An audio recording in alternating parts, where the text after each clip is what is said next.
just too short to box with God. Hold one. Andre. Yes! From out of nowhere. Hold two. Armbar. Who are you to doubt El Dandy? Still got 200 more.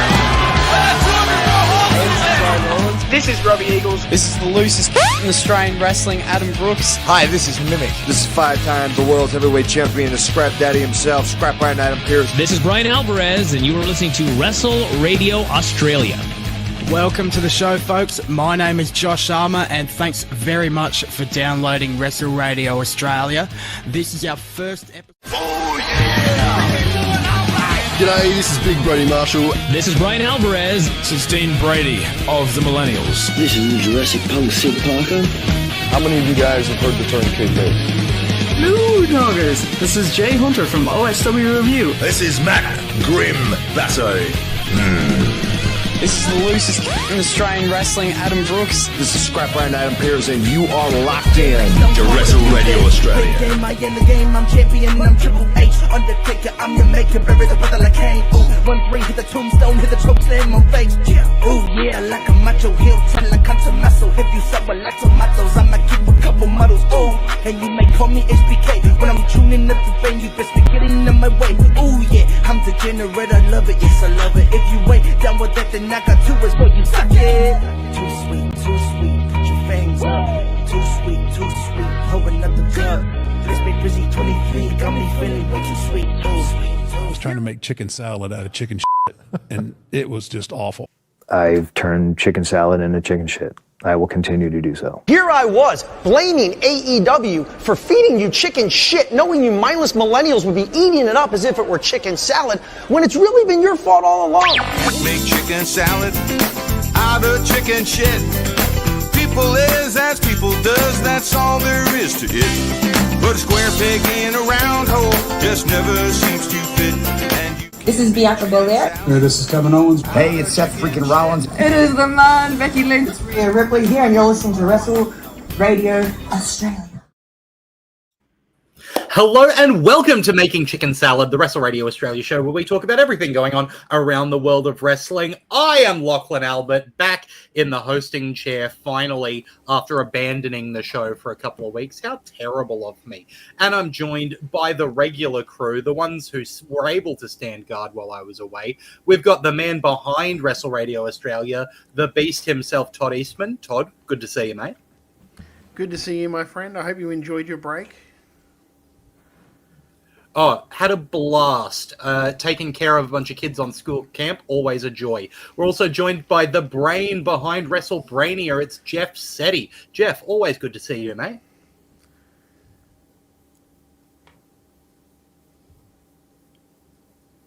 Uh-oh. That's great. Here we go. I'm on it. Yeah, I'm on it. It started, but I'm fine. I just like the screamer stuck on Jamie's face when you said taking a bunch of kids on the school camp. If you're watching on the, if you're not watching us on Twitch, it was quite an expressive look of absolute horror. I think is the best way to put it. But hopefully my internet. Lachlan, when you're away, yes, Todd. Jeff got out of hand. Right? Oh, really? Jeff said words that weren't supposed to be said on these airwaves. So from now on, I just want to trial something, okay? Jeff, right, I want you to say the word you're not allowed to say. In 3, 2, 1. Yeah! Okay, it worked. That's fine. Oh, did you manage to cover it up, did you? Yeah, of course I did. Well done. So we can mute Jeff. That's huge news for the podcast. And it's not he's got a soundboard.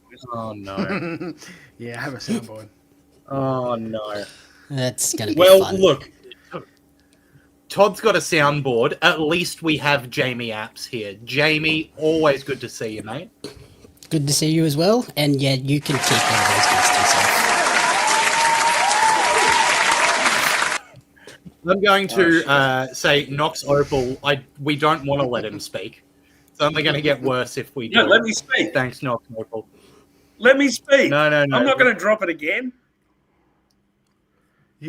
I don't even know what he drew. Think of the worst possible word. He dropped the C-bomb. Think of my internet lagging for 2 hours and me getting really frustrated and using a word I once used in reference to somebody who was booing Davis Storm's promo and calling it boring. There you go. Cool. Well, that's fun. I'll tell you what is fun, though.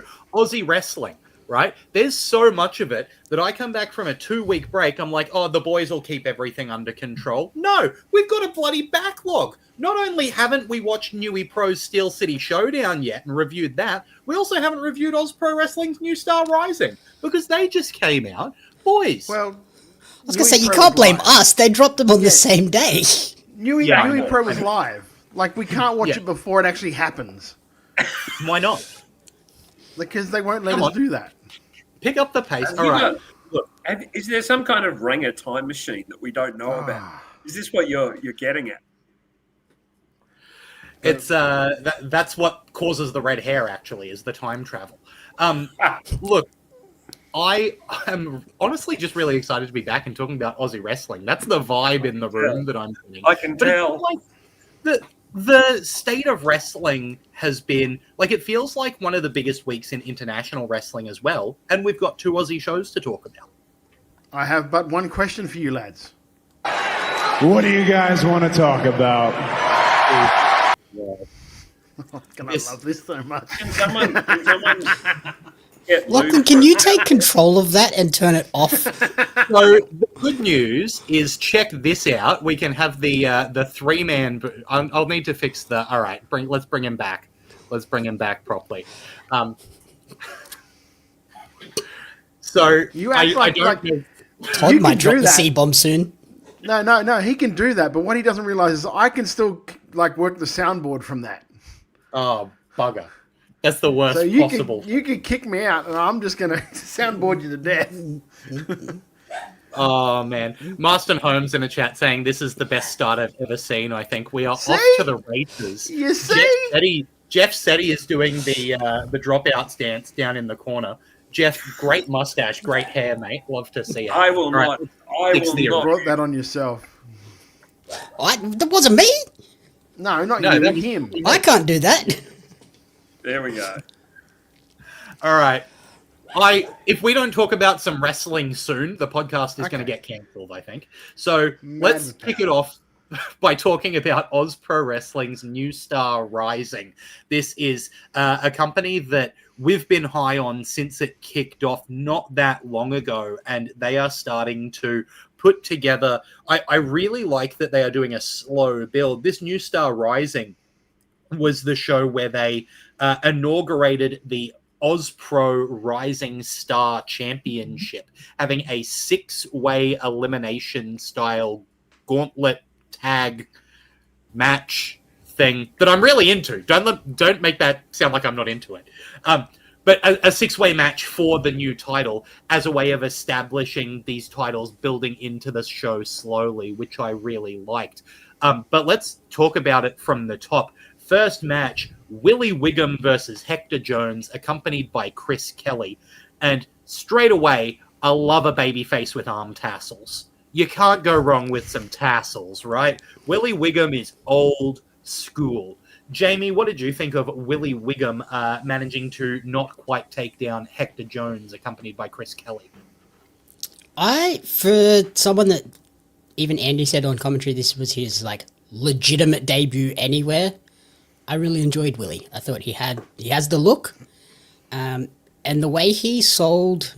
There was the drop toe hold into the turnbuckle. The way he sold that, and then ref Mike Roselle sort of came over and checked on him, was just incredibly convincing. I was like, okay, this guy might have something special to him. And then Hector is just a sadistic killer throughout it. Kind of shows how good at training the Vicious Pursuit camp is, because they are churning out some really impressive talent. Not a huge amount, but the guys that are coming out of there are really good. Absolutely. Hector Jones has just been on a bit of a roll this year. I think everything he's done has really looked quite good. Jeff, what did you think of Willie Wiggum's debut in a losing effort against Hector Jones? Well, I think that Willie is like, he's got a really and you know, I'm trying to avoid any double entendres, but you know, he's got I already nailed them all. Yeah, you nailed a lot of them. You nailed I'm a sorry, hell of a guys. lot of them. For those of you listening at home, we've got like a private chat off to the side. I couldn't help myself. As soon as he said it, I've jumped in the private chat and just go, quote unquote, I really enjoyed Willie Jamie Apps. If that's not that's not a quote for the day, I'm going to somehow work that into a... That'll be a clip next week. Yeah, for sure. Willie has big upside. He's probably going to be slipping into a lot of places quite soon. Would surprise me if he doesn't. Yeah, I mean, he was stiff not to win this. It was a bit stiff on him. Good eyes on Willie. Quite true. And he's quite well built. He's a little bit veiny. So, you know, Marston Holmes in the chat says one might say he's on the rise. Yeah. All right, yes. Enough. We have to stop. WW. No, Willie looked great in the losing effort. His literal debut looked like $1 million. And Chris Kelly, I want to mention what a good heater outside the ring. And Hector Jones really hit his stride. So watchable. He's always wanted to climb, and he's really starting to. As for Vicious Pursuit, yeah, look, Carlo does great work. He's kind of an unsung hero of Australian coaching. Does fantastic work. I was at VP one night a few years back to catch up with Carlo, and he really puts the kids through their paces. It was back when Emin was kind of in the assistant coach role, but yeah, really does good work. Yeah, absolutely. I think Chris Kelly's definitely worth a mention as somebody who wasn't necessarily in the match, but seemed, you know, making his OzPro debut as well. You know, having that big scary man on the outside aura, I think he did quite a good job of, especially, you know, as part of the Pursuit as a faction. I think looks to be a really good, dangerous physical manager who doesn't do a lot of the showy stuff, but is there to be a threat on the outside. As much as we're kind of talking a lot about Willie Wiggum here, I don't want to understate just how good Hector Jones is. Like, that dude, everything he's given, he's been knocking out of the park. And when you can have a guy on debut and go, yeah, Hector will get a great match out of him, like, that's a great show of trust that Hector will be there and make sure that not only Willie Wiggum is getting a great debut match, but that Chris Kelly is in good hands for his first time on the show as well. Todd, what did you think of Willie Wiggum versus Hector Jones? The one thing I do like about OzPro is that it gives guys like Hector a chance to sort of general a match. Because really, he's kind of just like at Renegades and sort of stuff like that. He's used as sort of like the, I don't want to say second banana, but the heater. He basically used like the Chris Kelly in places like Renegades. So here at OzPro, he was the guy. He was the guy in charge of the match. If you want to go behind the scenes sort of thing. I think Willie, tons of upside. I hate the surname. I just Steve? Yeah, I thought a fat cop was going to come out. Yeah. I kept thinking of Ralph. Yeah, I kept thinking of Ralph. I've got to agree with you both. Kept thinking of like if he doesn't cut a promo going, yeah, see, we're going to do this here, see. I just don't get it. I don't get the surname, especially when you're a guy who looks like he looks. Like he looks like a very decent athlete. You know what I mean? So when I see the name Wiggum, sort of takes me out of that. Yeah. But you expect a comedy guy. Yeah, exactly, 100%. I think for his first match, really good. And I think not only does that that say something for him. It says a lot for Hector for him to go, for him to not go. Okay, we're not going to get you out of your depth here. We're just going to do what you can do, and what you can do well, and we'll get out of this and make it look. You'll look good coming out of it. So yeah, I thought it was really good. And definitely helps that they're both out of vicious pursuit. Like, yes, Hector would have known what he is good at, so let's just focus on those things. Yeah, exactly, 100%. And, speaking of, first match for Willie, but a new role for Hector being more of the general here, it's also interesting to see a different role for the women in the next match, Rochelle Rogue and Ari Nicole, who are playing the exact opposite roles that they're currently playing in Renegades here, with Rochelle Rogue coming in as a, white meat, almost country-style babyface, and Ari Nicole as the muscle heel. I really enjoyed the way that these two played into those characters, and Ari Nicole's just seems so comfortable in that heel role. Just it must be, and obviously we don't see a lot of PCW from here, but it must be what she's doing there, because she just had that heel persona totally under control. Everything was just where it needed to be, making eye contact with the hard cam, just delivering on that stuff. And Rochelle Rogue did a great job as the babyface, getting the cheeky, skillful win, even when it looked like Ari had control of the match. I thought this was really well done. Jeff, what did you think of Rochelle Rogue and Ari Nicole on New Star Rising? I loved it, to be honest. I think Ari Nicole is improving in front of our eyes, and not just improving; it's leaps and bounds. Quite phenomenal to see her now compared to her debut. She's got an air of confidence. I think she works really, really well as a heel. I really do. I think that this character is not like anyone we've seen in Australian wrestling. Kind of a bigger in height. Just a bit of a bully, and I don't mind that. And Rochelle. Look, I'll speak volumes about Rochelle. She came along and did WrestleBrania earlier this year in a pinch because we lost a cast member. Unfortunately, someone was unwell, so Rochelle stepped up and was absolutely freaking hilarious. So funny and so sweet. Rochelle's got a huge future as a babyface, because I think the country girl is a bit more her. Yeah, absolutely. Todd, what did you think of Rochelle Rogue and Ari Nicole here? When I saw Rochelle come out, I'm like, okay, so she's Mickey James here? Is that what we're doing with it?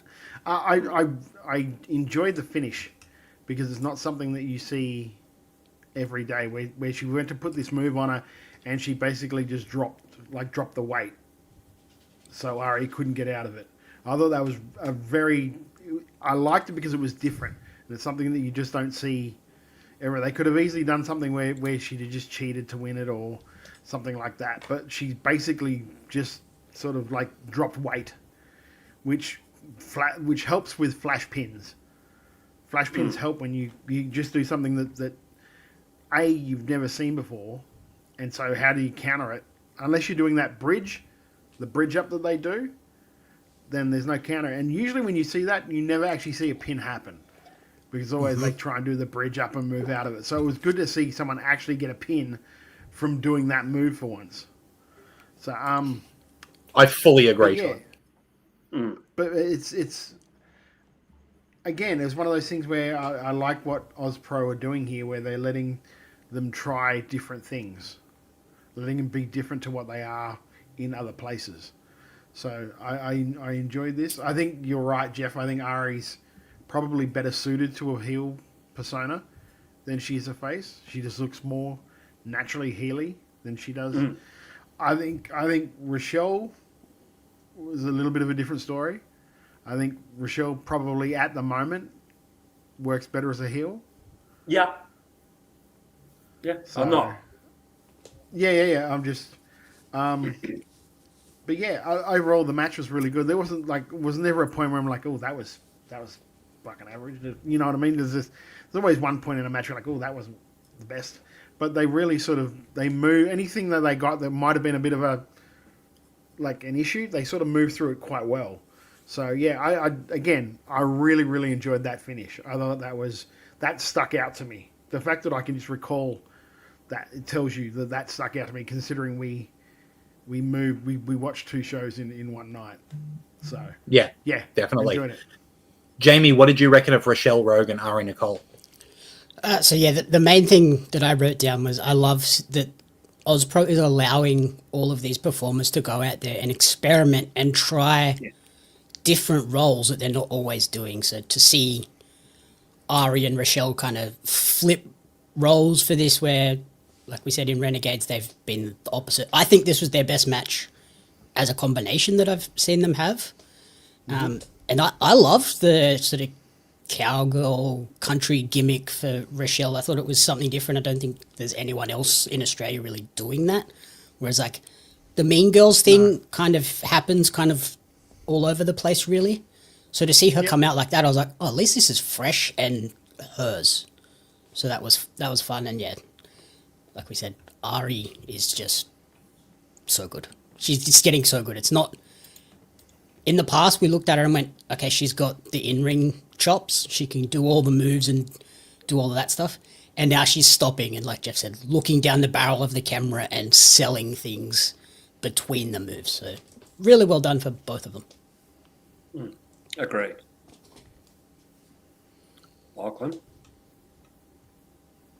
Lachlan looks like he's stuck in blue steel, boys. He just looks like he's thinking really hard. He's really thinking about this answer. Well, the next match was Sam Yanis and Zhang Wen against Ant, Kava, and Lockie. They got the victory. I think he's back because I saw his eyes move. You dropped out for a little bit there, brother. I am back briefly. Yeah, it's I'm cursed at the moment. So Sam Yanis being challenged by Ant, Kava, and Lockie, who I will say a big shout out here to Gemstone, ring announcer, who looked much more exasperated at Lockie's antics this time, and it definitely felt more cohesive than it did last time we saw Lockie sing.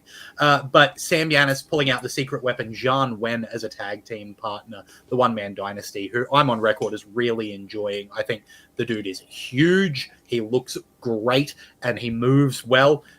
That's all you need sometimes, and he looks dangerous. And so I think it was really cool to have Zhang and Anth match up as the like, powerful guys, and then Lockie and Yanis as the more technical guys. I think was a really fun match. I'll pass to Todd. What did you think of Sam Yanis and Zhang Wen versus Anth, Kava, and Lockie? Do you know what the first thing I thought when I watched it is like, I know Lockie's a wrestler, but here I don't know he's a wrestler. So I kind of wanted him to wrestle like a manager. Whereas, because that's primarily what he does, he manages Anth at Ozpro. So I kind of wanted him to be not doing the heat, if that makes sense. So maybe Anth to be doing the heat or whatever, and as soon as he tags in Lockie, for Lockie to get foiled somewhat and have to tag Anth back in. Because that's kind of the dynamic of what I see when I see them. Like, Anth is the big power guy. Lockie is the singing manager. I know he's a wrestler in other places, but he's never really wrestled as a wrestler here. It's always been his manager, like Lockie. So that took me out a bit, especially when you got guys like Zhang Wen and Sam, who like Sam's pretty much portrayed here as like upper middle card, and Zhang Wen is a monster. So really, when you got those two like that, you kind of want, as soon as Lockie's in the ring, just to get obliterated and have to tag Anth back in.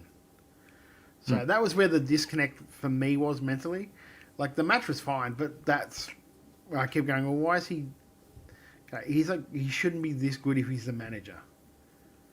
And that's probably just me looking at it from a me point of view if I'm doing it. I don't disagree, but I also think it was a smart move to have Zhang Wen and Anth Kava be something that moves to the back that we don't get a solid resolution on, and have that as, the potential, can Kava get Zhang Wen into the Kava rack, I don't know. Maybe he can, but I would like to see him try. So I think that was clever booking to still put Lockie, even though I agree, I think he had a lot more offense than I would expect. I still think having him be the person who, quote unquote, gets beaten was the right move. Jamie, what did you think of Giannis and Wen versus Kava and Lockie? I would kind of agree with the Lockie thing, especially with the follow-up story that has since come out, like the storyline elements where Kava's kind of saying that it was all his manager's fault. His manager cost him. His singer cost him again. So I think that maybe they shouldn't have had him do as much and it just had him come in and get like a quick loss. But I thought they did a great job of making Kava and Jean just look dominant. Like they are both monsters that can go in there and destroy anyone. And Giannis looked nice and solid as we expect most of the time, which then worked even better with the post-match stuff where Levi Nixon came in very AJ Styles-esque of just the biggest hater that shows up anywhere Sam Giannis is just to ruin his day. Yeah, fully agree. Jeff, what did you think of Giannis and Wen taking on Anth Kava and Lockie? Just before I mention that, Jamie, a really good point about Levi Nixon. Kid's got a great future. Really, really good. And in phenomenal shape as well. Looks great. And you're right, the AJ Styles comparison is very, very accurate. The match itself, I've got to agree. I've got to see that I don't want to see a manager wrestle like a manager. Wrestle like a wrestler. Sorry. I don't want to see them wrestle like a wrestler. I want to see them wrestle like a manager. Sure, Lockie's good. Lockie's competent in ring. We know that from knowing some of his work around town. But in this instance, the match is much better served if he's a complete chicken shit. Absolutely. In this universe, he should know how to wrestle. Yeah. Yeah, you've got to build up to that point. Yeah. But Kava's work and Jean Wen is improving so much. Again, he's another one who's really putting it together. And, Sam Giannis as well. The SGB were a great tag team, but he's got a nice baby face element to him, with the oppa and getting the crowd involved and things like that. I really enjoyed the match itself, but I think I'm interested to see where the aftermath goes with Levi, as well as the Jean Wen and Anth Kava thing, and now obviously the Anth and Lockie thing is going to have some kind of impact. Yeah. So I'm quite keen to see where all this goes. I kind of feel like Ozpro are letting Sam the SGBs do something that they haven't been allowed to or able to do in other places. Yeah, like in Renegades, they sort of split them up and never really explained. Yeah, they just went their separate ways.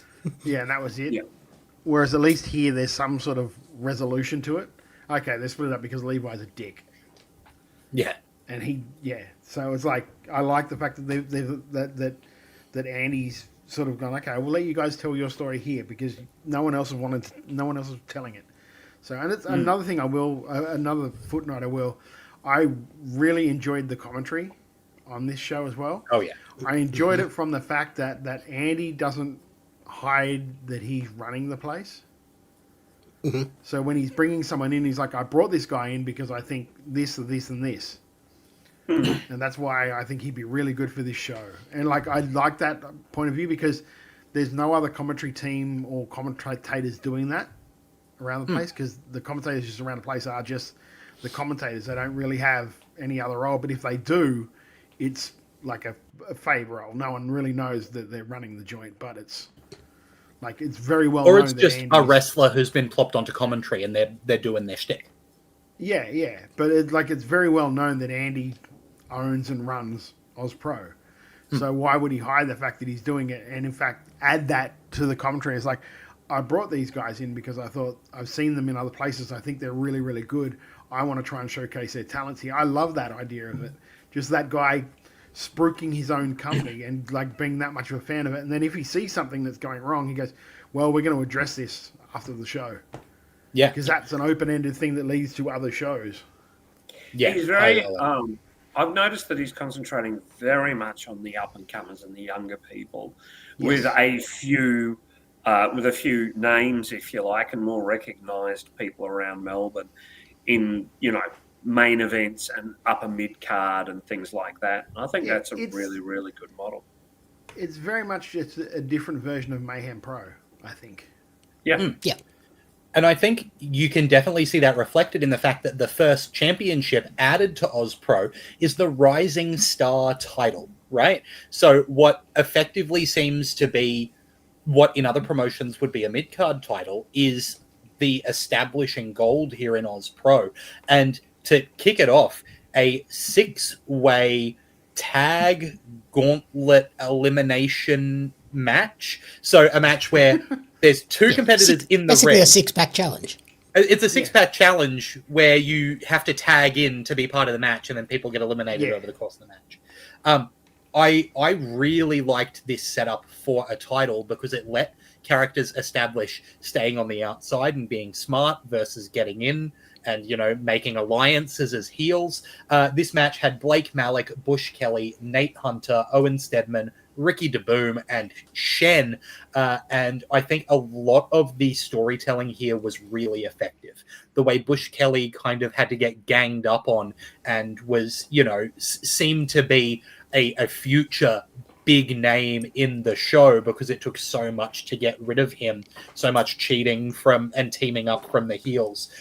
Seeing guys like Blake Malik, who was kind of playing that tweener role, capitalizing when he needed to without ever explicitly cheating. Meanwhile, you've got Shen and Nate Hunter just being the explicit jerks. And then you've got Ricky DeBoom as kind of, like we've talked about with the Pursuit earlier, a little bit of an ineffectual heel, which is something that I don't think we see enough of in wrestling. Definitely in Australian wrestling, at least. And then Owen Stedman. We've talked plenty about Owen Stedman. He ended up becoming the first Rising Star champion, and I think with good reason. We've talked about how much of a Rising Star Stedman looks to be. But I think with this match ending with Nate Hunter versus Stedman, they seemed like the two perfect opportunities to be the first champions with this belt. And I genuinely didn't know which way it was going to go, which is always exciting in these matches. I'll pass to Todd first. Todd, what did you think of this 6-way match for the Rising Star title? Yeah, I kind of wanted Nate to win it. Like, I know Owen is the right choice, but I kind of wanted Nate to win it so then Owen has to chase him for it. It would have helped Nate's character so much to just be... I was the first one, and then just become a massive dickhead. Yeah, and then it leading on to other shows, it gives Owen something to chase. Like he has to achieve it. Like he's kind of already climbed the mountain in the first go. Whereas and especially because as well you had Shen reinsert himself into the match to be another roadblock for Owen. It's like, there's your perfect reasoning why Owen got screwed out of this title. But he managed to just overcome it. Then he has to go through Shen and then get back to you're exactly right. That was when I was like, oh, okay, it's good. Like Owen's a guy you put your belt on because he is the biggest babyface there, I think anyway. The most sympathetic babyface, which is something it's hard to get. Which is, again, another reason why I probably would have put the belt on Nate. Because you get that extra sympathy of being that Owen got screwed. And then Owen's resolved, I'm going to get that belt now. That is my number one mission in this place. Is to get that belt off that guy because he screwed me out of it. Other than that, I think it's just made me really want to see Chris Kelly actually wrestle. I want to see what he looks like in the ring. It reminded me very much of Jack Osborne. Mm-hmm. Where you're like, oh, I wonder what this guy can actually do. I want to see more of this guy because he looks Jack Osborne by way of Jamie Noble. yeah. So, but other than that, I enjoyed it. I thought it was really good. I thought, again, it was the right winner. but I would have been just as happy, if not probably more happy, if it was Nate, just because I see more stuff going forward with that. Like I don't disagree. Then, like, who do you logically put in as the next challenger? I know Shen probably would be, but it would have been more entertaining the other way, in my opinion. Yeah, I think you had Shen as the first challenger who Owen beats, and then you have Nate Hunter come in and take the title through nefarious means. And that's where you get your first longer run, is with Nate Hunter as a heel champ. Jeff, what did you think of the inaugural Rising Star champion, Owen Steadman, in this six-way match? I think Owen's extraordinary. I think considering the pitch of this company, it was always going to, the first champion was always going to be a babyface. Considering where they pitched themselves at, the fact that it's very, very, very family oriented, and a lot of their shows are in the afternoon, you're not going to open up with a shit heel champion. You're just not. And like, Hunter is amazing. Hunter is absolutely one of my favorite acts around town. I think everyone had great moments in this. I was completely entertained and absorbed by it from that perspective of everyone got good showing, and I was really, really happy to see that. No one looked second rate. Everyone bought their game. I mean, obviously Blake Malek's been around enough now. Shen's been around a fair bit. You know, a lot of these guys are very, very, establishing themselves with a good reputation, and those with some tenure really stepped up. I loved it. I thought it was a great match, and I'm going to be a dissenting voice, but I think it was always going to be Owen, and it was. I'm glad it was. Yeah. I don't disagree. Jamie, what did you think of our inaugural Rising Star title match? So, like Marston said, I love this match type because it allowed everyone to have little moments, rather than if it was just all in six at once, you would have had like the attention divided, and not everyone gets that moment to like, here's what I can do and here's why I deserve to be in this match. And then it also allowed Nate and Shen to really take advantage of those rules and just go for the quick tags and just really bend it and make it sort of in their favour. The final three was exactly the three that as soon as they came out, I went, oh, these will be the three. And then it was. And then the final two was the two that were the obvious choice. And yeah, I think Nate probably would have been, storyline-wise, a better choice. But like Jeff said, because it is a family-friendly show, it's the inaugural show, I imagine at the end of the night, or at intermission, whenever this fell on the card, there would have been a lot of kids getting photos with Owen Steadman with that belt for the first time. And it's free promo because they go and post it and show their friends. And it establishes what the belt is, right? When your first champion is Owen Steadman, like that puts the idea of this is what this belt is for, and then from there you go and you build the storylines around it. Yeah. Yep. Yeah. And it's a beautiful belt too. Oh, it's gorgeous. Very lovely. Well done. And like we were saying with the commentary, this was the one match where I had sort of a little bit of a nitpick with, as JR would say, pronouns. Because there was a lot of he and they did that, and I was like, okay, so yeah, Andy and Ryan. That's just one little thing to maybe keep in the back of your mind for the next one. Yeah, and especially with a match like this where there's so much action flowing, it can be hard not to hit those pronouns, but there's so much going on that keeping the listeners on it is, really important. Especially when you've got a commentary team who's dropping Simpsons references. You're not going to beat Bastion James and I on that. We're the kings of it. We're going to outrace you on those. But yeah, Lachlan's got more heat. I really enjoyed this match. I thought that the match type was great. I'm really excited. Yeah, that's right. I'm really excited to see where the Bush Kelly story goes coming out of this, because I think that his performance in this really made him look like the future of this title at some point. Like, obviously, Owen is the obvious choice, but then Bush Kelly made a statement here of being like, I'm a babyface who can be the future. And I like the structure of that. Marston Holmes says, what I liked about this match and show is a lot of talent I'm seeing for the first time adding to my never-ending list of talent to face one day. And then gave those eyes emoji. Marston doing a full chain. It's Robbie looking at Marston, looking at the new guys. It's good to see. Now, Marston, you got to focus like being able to pull stuff off high shelves at the moment. Wow. Because he's a broken collarbone. Yeah, no, that's just very mean. Yeah, you're not a heel anymore, Toddy. Come on. I'm supposed to be nice to people. Not all he's the a heel time. some places. I'm a heel Yeah, some Cobbs places. Harbour is quite the jerk, apparently. Yeah, absolutely. Saying that.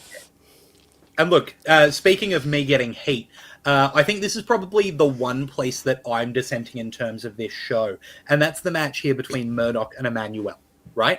And this is coming from something that I've said the first couple of times that I've seen Emmanuel.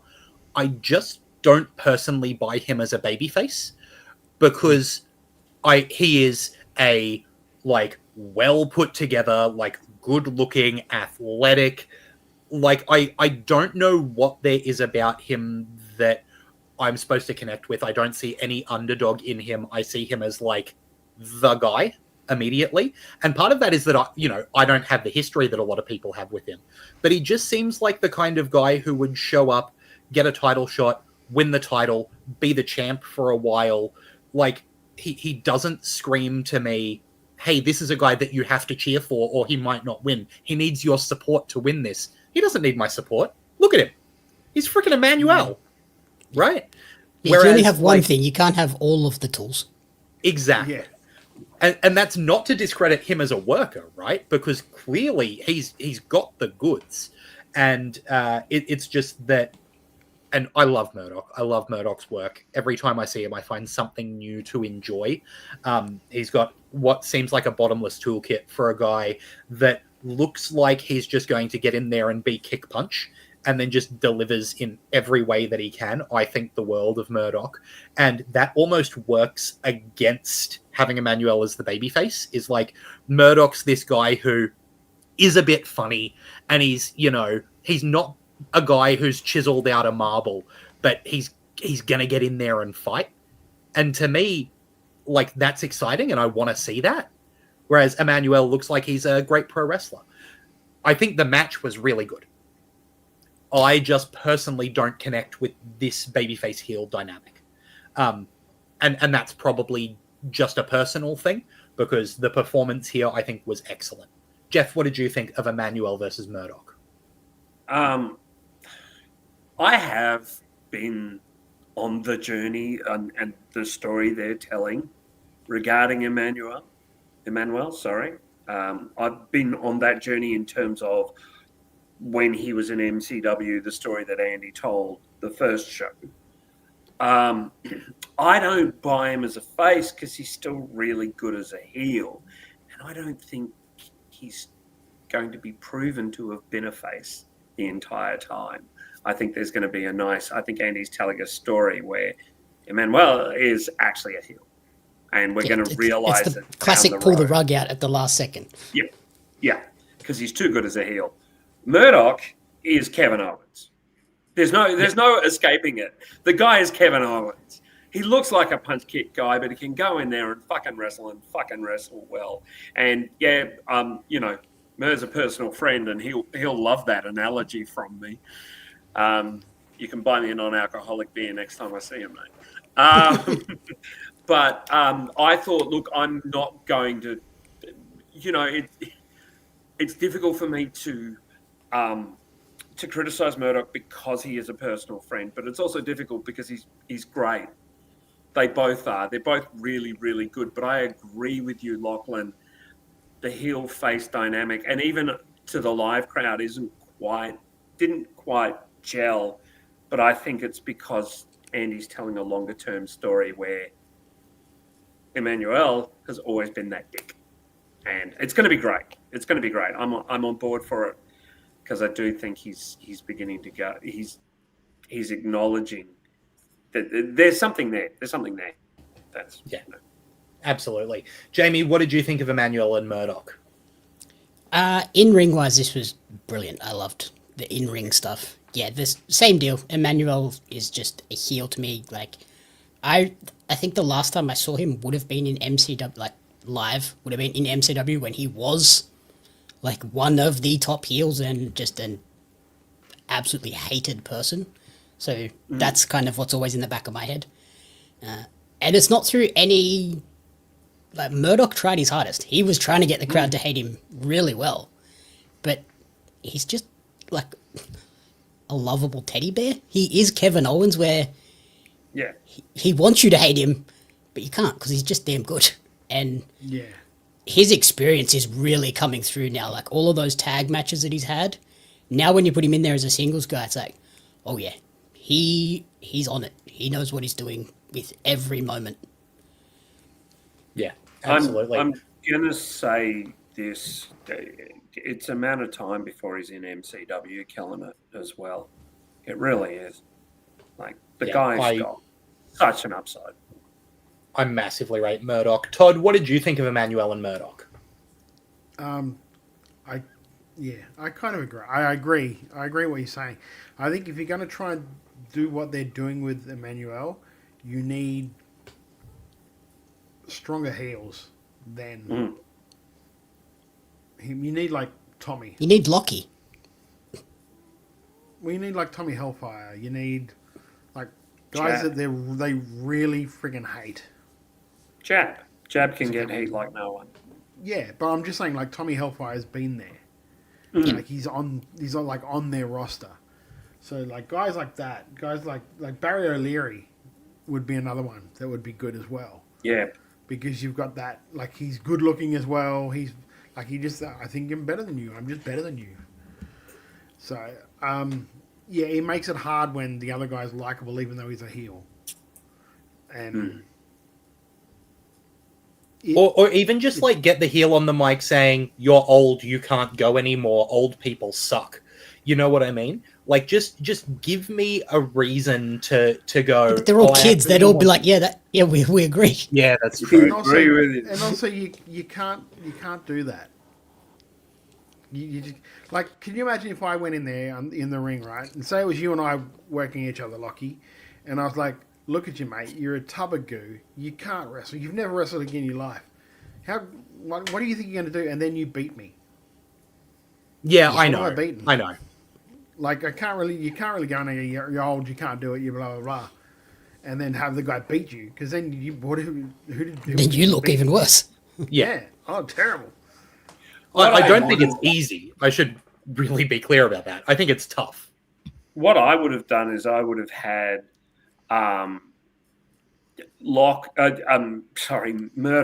cutting a promo going, "You haven't got it anymore, mate. You haven't got it. You look good, but you can't wrestle.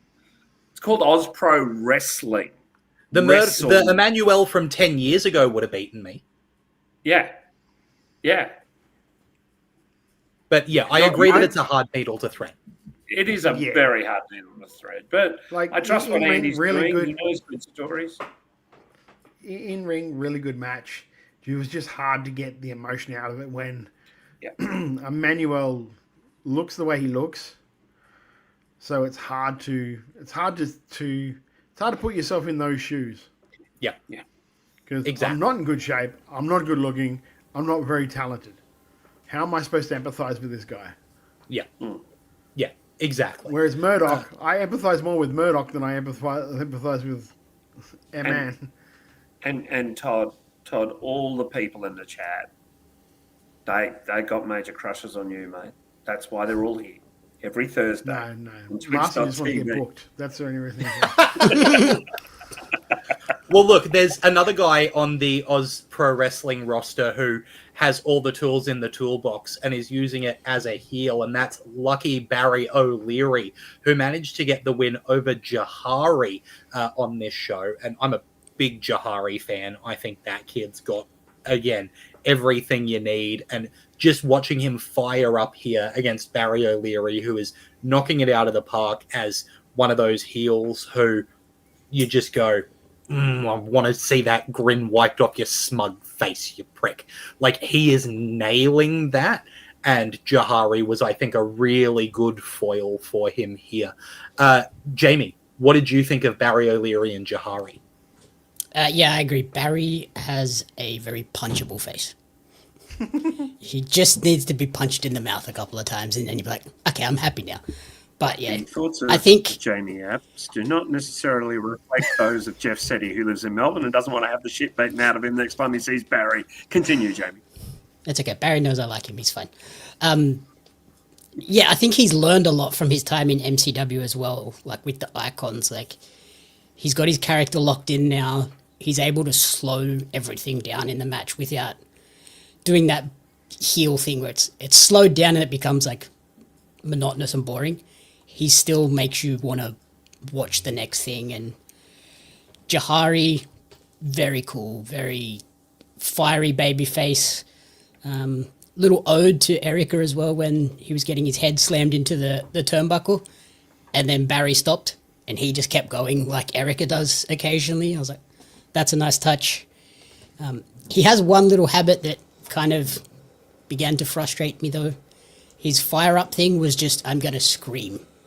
I was like, let's not just do the same thing every few minutes. Time. Yeah. But apart from that, I really enjoyed this match. Yeah, Jeff, what did you think of Barry O'Leary and Jahari? Look, you know, the fact is Barry is great. Jahari is great. This couldn't be anything but.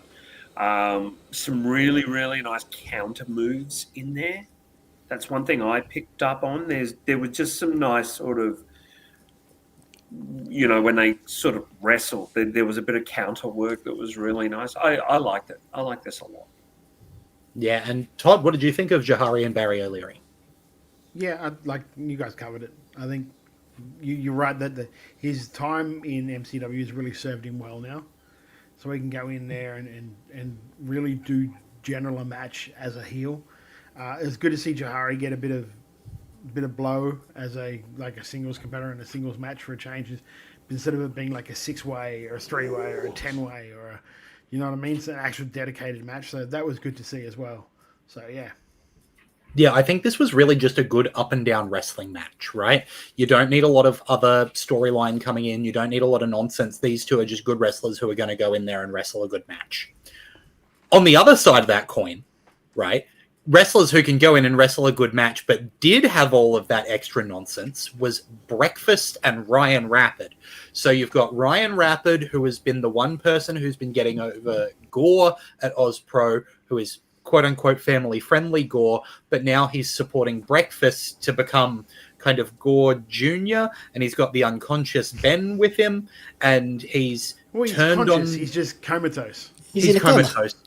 And then at the end, Ryan Rapid gets the win again, so Gore challenges him to a last man standing, but also Gore's bullying Breakfast and making him apologize for being a loser.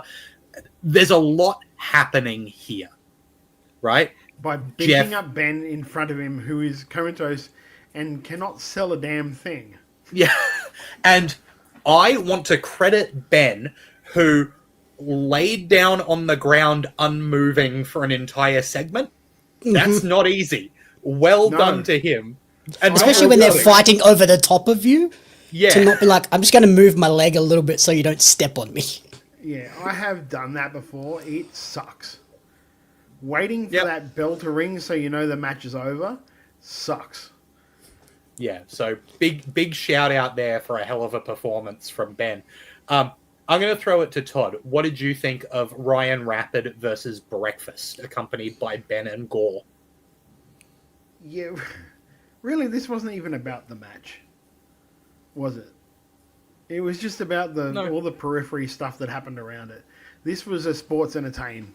Like, you weren't going to get a Ryan Rapid classic out of this match.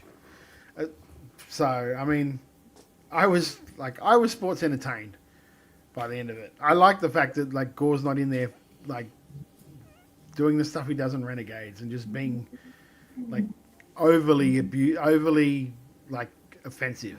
Crass. I kind of like this version of him. Where it's just like he's going to be him, but it's just not. It's just turned down just enough. And it's like the fact that he's still pushing the envelope, but he's pushing the envelope in a family-friendly show, which takes him to like that PGM rather than going from the M to the MAR, right? Yeah. I think is a much, easier ride to be on. Jeff, what did you think of Ryan Rapid and Breakfast? I'm going to maybe be a note of I think this was too much. I think it was a hat on a hat on a hat. They could have slowed it down a little bit. They tried to cram too much into the story of this rather than just sort of pacing it a little bit more. I'd have split it into two. So I would have had it's a bit hard to do two segments within the context of the show, but yeah, I would have split it into two. But the match itself was really good. Interestingly, Breakfast was busted open quite nastily, but still kept going. So credit to the kid. He looked great. And I am interested to see where the story goes. But for me, it was a little bit. It was a little bit overkill. It was a little bit too much too soon. And it's the kind of match where it's hard to talk about any of the particular wrestling, because even though, like, mechanically, there was nothing wrong at all with the match, like, it was quite good, there's so much else going on that the focus isn't on the wrestling, right? Even when the wrestling's at a high level, you're not watching that part of it. Jamie, what did you think of Ryan Rapid versus Breakfast?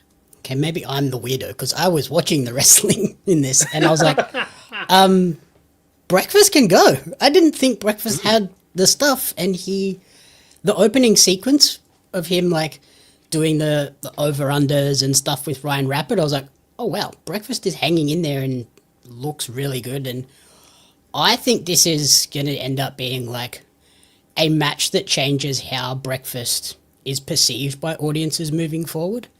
Because I think before this, everyone was like, oh, he's just the comedy guy in this tag team.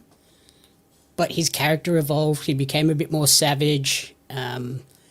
He proved that he can hang with someone like Ryan Rapid, who is one of probably the best in the country in terms of getting in there, high-flying, moving quickly. And Breakfast hung with him.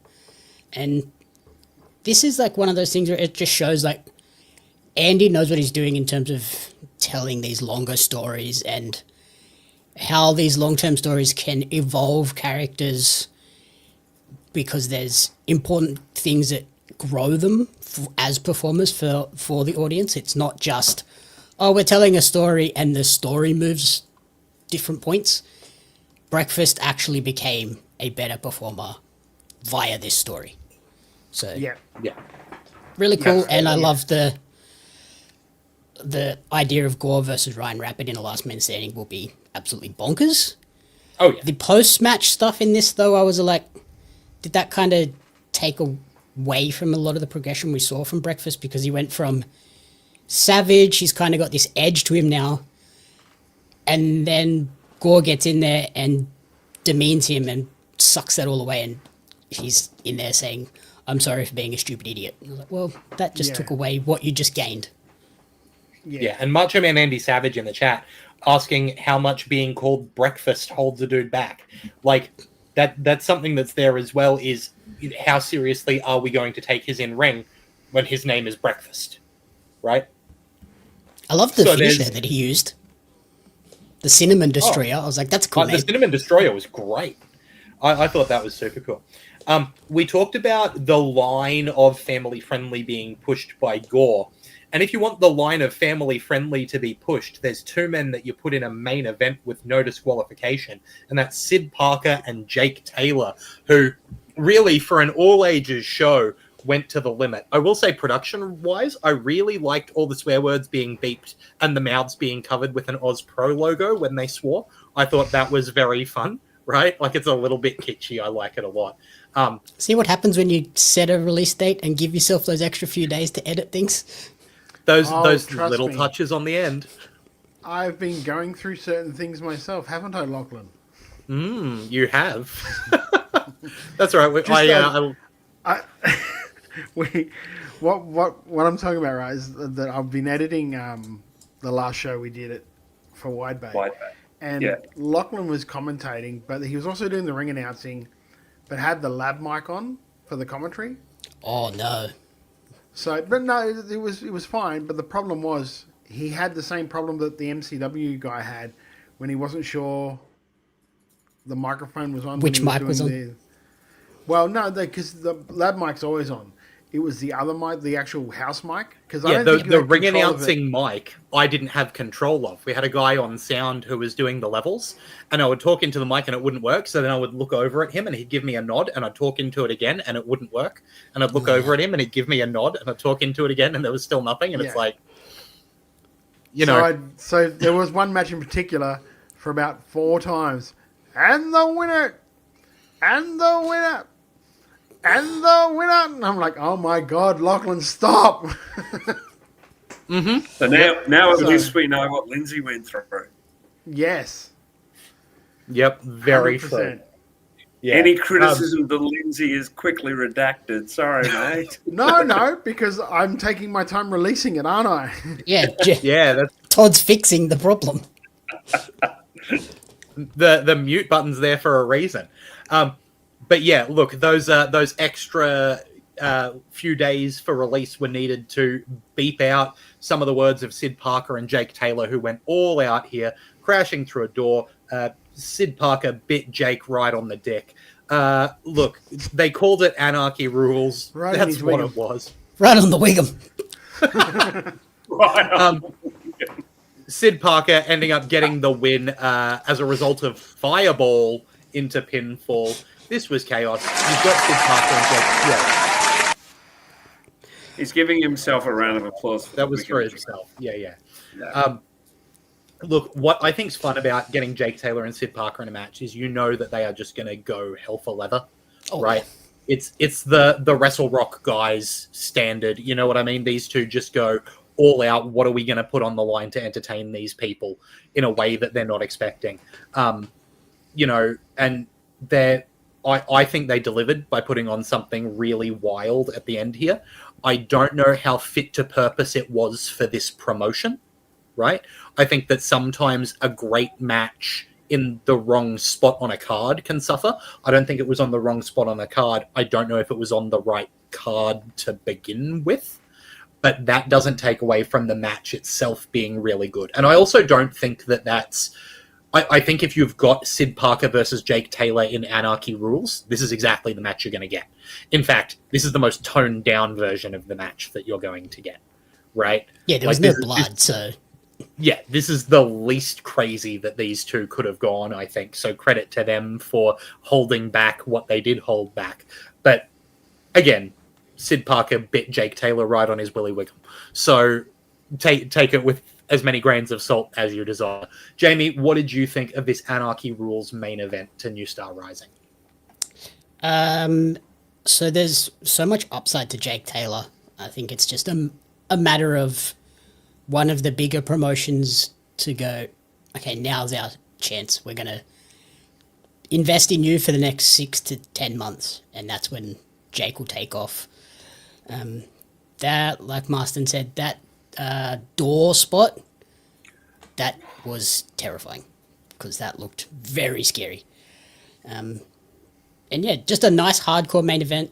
Like Lachlan said, this was a very PG toned down version that this could have been. No blood, a fireball, which was kind of impressive. And I wrote down, I've heard of a hot dog and handshake, but never that. That final sequence was a little bit more than I expected. Yeah, if it makes any difference to you guys, I actually messaged Jake after it went. If there's anything considered, mate, I think your feet were under the ropes. You've got a question, you can have a rematch if you want. I don't think he wants it. No, I don't think he wants it either. Yeah, all I got back was he burnt my mustache. Oh yeah, don't burn the mustache. Yeah, see. Jeff, what did you think of Sid Parker and Jake Taylor in Anarchy Rules? This is another one of those, well, this was never going to be actively bad, and it certainly wasn't. Very, very entertaining. think it deserved a little bit longer. Like, I think the show was running long. I got a feeling that the show, from what I can understand or from what I've heard, the show ran a bit long, so they had to cut some time. I mean, 8-match card, and one of those matches is a 6-man elimination match, right? Like, Yeah. That's the one thing. Yeah, the show's still clocked in at like 2 hours and 28 minutes or something. Yeah, and if you think about that, that's without, like, we didn't see the intermission. No, they didn't. Yeah, no intermission, and that's cutting from match to match. It's heavily edited down, so you've probably cut out half an hour, 40 minutes. I can tell you for a fact you cut about 40 minutes out of the show by cutting out, like, entrances.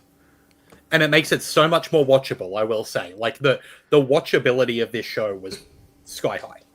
It is, you know... I just think... Sorry, how do you watch... Oh, it's free on YouTube? Oh, God. He's back. But the match itself was really, really good. I'm just running past that. And really, really a nice match. Like you, Lachlan, I do question the channel rather than the match itself. But I think if you're going to use Sid and Jake in a feud, get them to do something like this where they're, you know, they still have legitimate reasons to gripe at each other. So, you know, it wasn't, Jake can go in there and go, it wasn't a proper match. It's not what I excel at. Let's do a proper one. If he wanted to do a more scientific match. There's the element of, like, if you've got a Sid Parker and you've got a Jake Taylor, like, putting them in there together where they're both going to be doing that sort of nonsense and, you know, amping the crowd up in that way. Why not have them together, even on the family-friendly show? Like, and it is siloed off at the end. So I think it's, you know, not a bad choice. But you know it's going to be chaos whenever the stipulation has a... what did you think of that? You're underwater again. You're underwater again, Lucky. It was funny too because he had this like smug look on his face when he was saying something, which makes it funnier when it can't be heard. Yeah, he had a really good point apparently. Yeah, you thought so. He asked what you thought of the match, mate, while he's fishing. The thing that was funny was that I think what I said was, you know, any match is going to be crazy when they spell rules with a Z. Like, you know, it's going to be really. See, he was going for a joke there. Yeah, now we wish you were underwater, mate. Yeah, hang on, I got something for that one. Yeah. There you go. Can we take that fucking soundboard away? I hate StreamYard for giving you that. No, too. I love StreamYard. It's almost worth the exorbitant fees now. I must admit, every time Jake Taylor did as he was beating him up, just popped me huge. Yeah, it was popped me huge. You know that these matches aren't really my flavor of ice cream. So, like, for what it was good. I liked it. I just think it suffered because I have a feeling the crowd was burnt out by this time. Yeah. Like 8 matches were long, and if I was to give Andy any advice, and who am I to give advice? But if I was, it would be like not every match needs 10 to 15 minutes. Like not every match needs that. I know it's nice to try and give them that, but sometimes that's not what the show needs. Especially a kids-friendly show, like 2.5 hours is a long time for kids. And yeah, I mean, probably closer to 3. Yeah, the attention span of kids nowadays is like it's TikToks and Instagram Reels. So you're really fighting a battle with that. And so if you've been doing that for Todd, have you got a 6-7 hours, on that soundboard? No, I don't. For obvious reasons. I still don't know what that even means. They don't. Yeah. I've got access to the soundboard too, but I can see that. So you can see what I've got too. Damn it. Jamie, you and I are fucked now, mate. So we really are. 2.5 hours by the time they sort of got to Sid and Jake, it was really an uphill battle for them to get what they could have got out of that crowd anyway. So the match. Well, if you look over time, WWE used to do their main events in the middle. not only so they could sell tickets, but you've got Hulk Hogan out there dropping the leg, and people, the kids can go home at the break after they've seen him. Well, no, Hulk wanted to go home. That's why that happened. Yeah, he was like overall the show was good. I just feel like it was, some of the matches were a bit long, and I think that hurt the overall like package of the show. Even though the show was enjoyable, I can understand why the crowd would have been burnt out by the time that Jake and Sid got out there, and it would have been a hard match for those guys to have to work when you got a tired crowd and you were sitting there trying to get hit in the head by something. So, yeah. But overall, I really enjoyed it. It was a show designed for people like us, not for the 8, 10, 12-year-olds in the crowd. It kind of felt that way, yeah. I will say I think we did their first show. I think we reviewed their first show. The amount of growth from their first show to now is really good. Oh, enormous. Like they've really settled into something now. There's still, like I said, there's still some things to iron out, but you're in your first year. And from what they've been doing for their first year, I think it's really good. Yeah, the thing I will say is they know what they are. Yes. Unlike some of the others we've reviewed, like OzPro knows what it is, and that's what they give you. Yeah, 100%. And I love the fact that they're using like people that we're not seeing everywhere else. I love that. Especially bringing these new guys that get a crack at doing some stuff.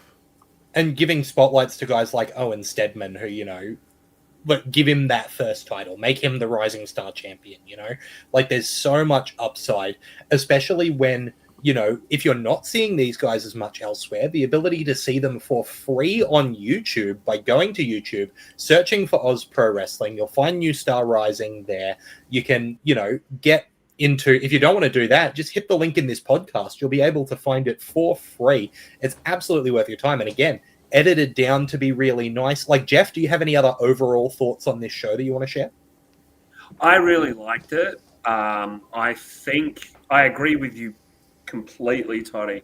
Just too long in that the crowd were definitely a little bit muted for that match, for that the main event, but really enjoyable.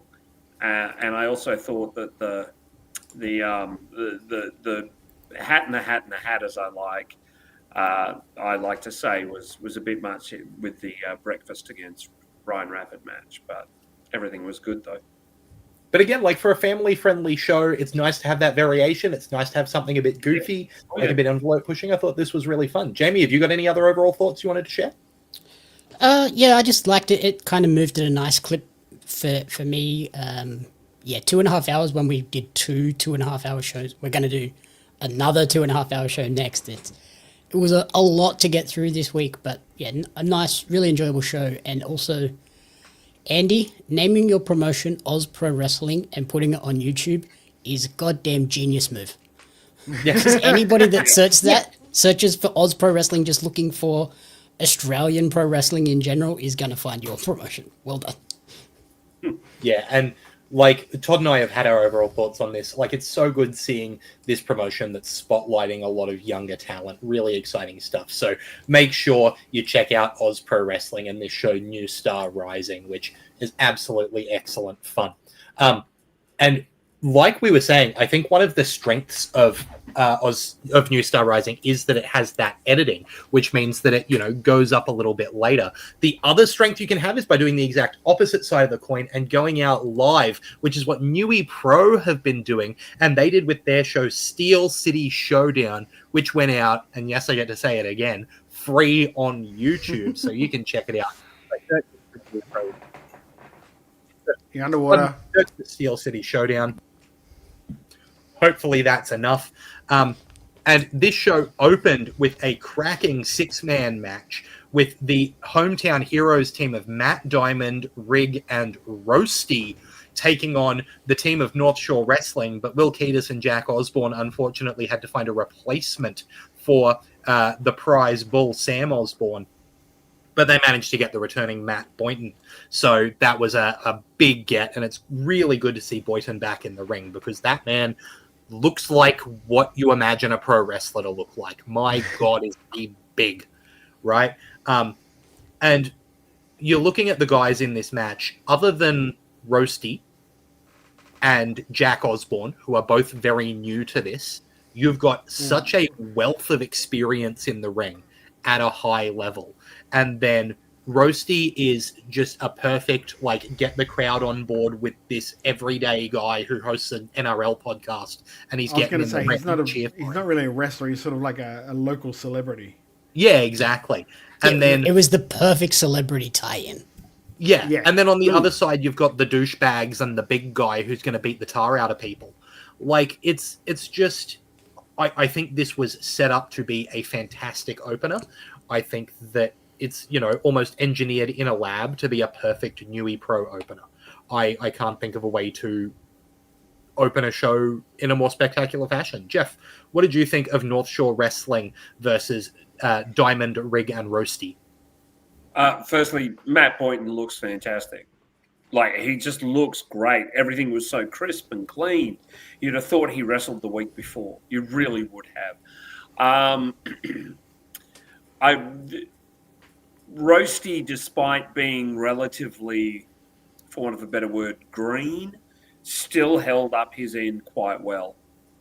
Like, he looked like, he could go in there quite easily and make a fist of it. But when you've got support from Ketas, Osborne, Boynton, Diamond, and Rig, it makes it easy. I thought this was great. I really did. Had a lot of fun, and I watched this show first and thought that this was a great way to kick it off.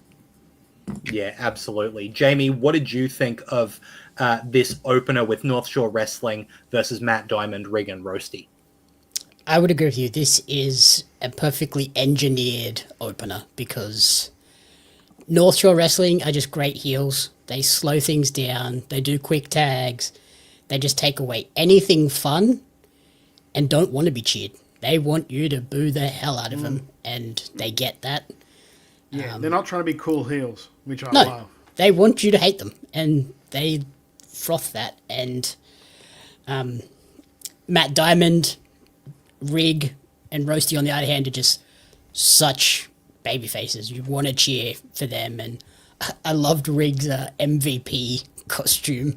Looked like a total fool, but it was great. I think Diamond's been hanging out with him too long because he came out dressed like Taker. Yep. So the Taker music as well. Yeah, and Roasty was just in full NRL Newcastle Knights outfit. Throwback Cool. NRL jersey as well, the Henny Penny. Yep. I'm not sure how I felt about the explicit version of Rollin' as an entrance theme on a show that has a whole heap of kids in that crowd. Yeah, I'm wondering if they checked that first. I don't think so. Probably not. Yeah. No, probably I think they realized when it started swearing. Yeah, they're like, But yeah, really enjoyable match. Is Jack Osborne the Rookie of the Year? Because goddamn, that guy's good already. Yeah, he's got to be up there, hasn't he? Oh, absolutely. Thank you. I'll add it to our awards. Yeah. What did you think of North Shore Wrestling versus Diamond, Rig, and Roasty? Yeah, great start. I will say, can somebody please remind me what the host, the ring announcer's name was? Please. Nope, because I've forgotten. I know it. I know him too. Yeah, so do I, and that's what's annoying me. But I'll find I him. will say, okay, please do. While you do that, I'll Rob Oxley says Marston Holmes. Hero in the chat. That's it. Robert Oxley. Do you know that's annoying that you guys answered that so quickly because I literally have this ready to go, but yet here we are. I think he is a great host of the show. I love the fact that before he even opened up the show, he let the crowd know these guys don't like being called North Shore wankers. So whatever you do, don't do that, guys. Please. And he incorporated that into the whole, like, let's not, like, the the code of Yeah. conduct type spiel of like, don't say bad things, but this thing you're allowed to say. Of course, the irony of 30 seconds later, Limp Bizkit screaming "fucking" to a microphone. Yeah, I didn't even think about that, but yeah. But no, I really do enjoy his work as a host. I think he's really, really good for that role. I think he's great for that role. He's a great announcer, yeah. Yeah, and this was, like you guys said, a perfect opener to the show. Wasn't too overly wrestling heavy, but it was enough to get the fans got to do their bit and they to boo the bad guys, to cheer the good guys. They already had a chant ready for the bad guys to go, so they were already set. So they knew what the deal was going into this show. And Ketis and Osborne and Boynton and Diamond and Rig and Roasty delivered in what they're supposed to do for that opening match, and that is get that crowd ready for the rest of the show. So yeah, this was, while in ring, maybe not the most perfect match, it was perfect for the situation. Yeah. They didn't go out there and do everything and leave the rest of the card with nothing to do. No.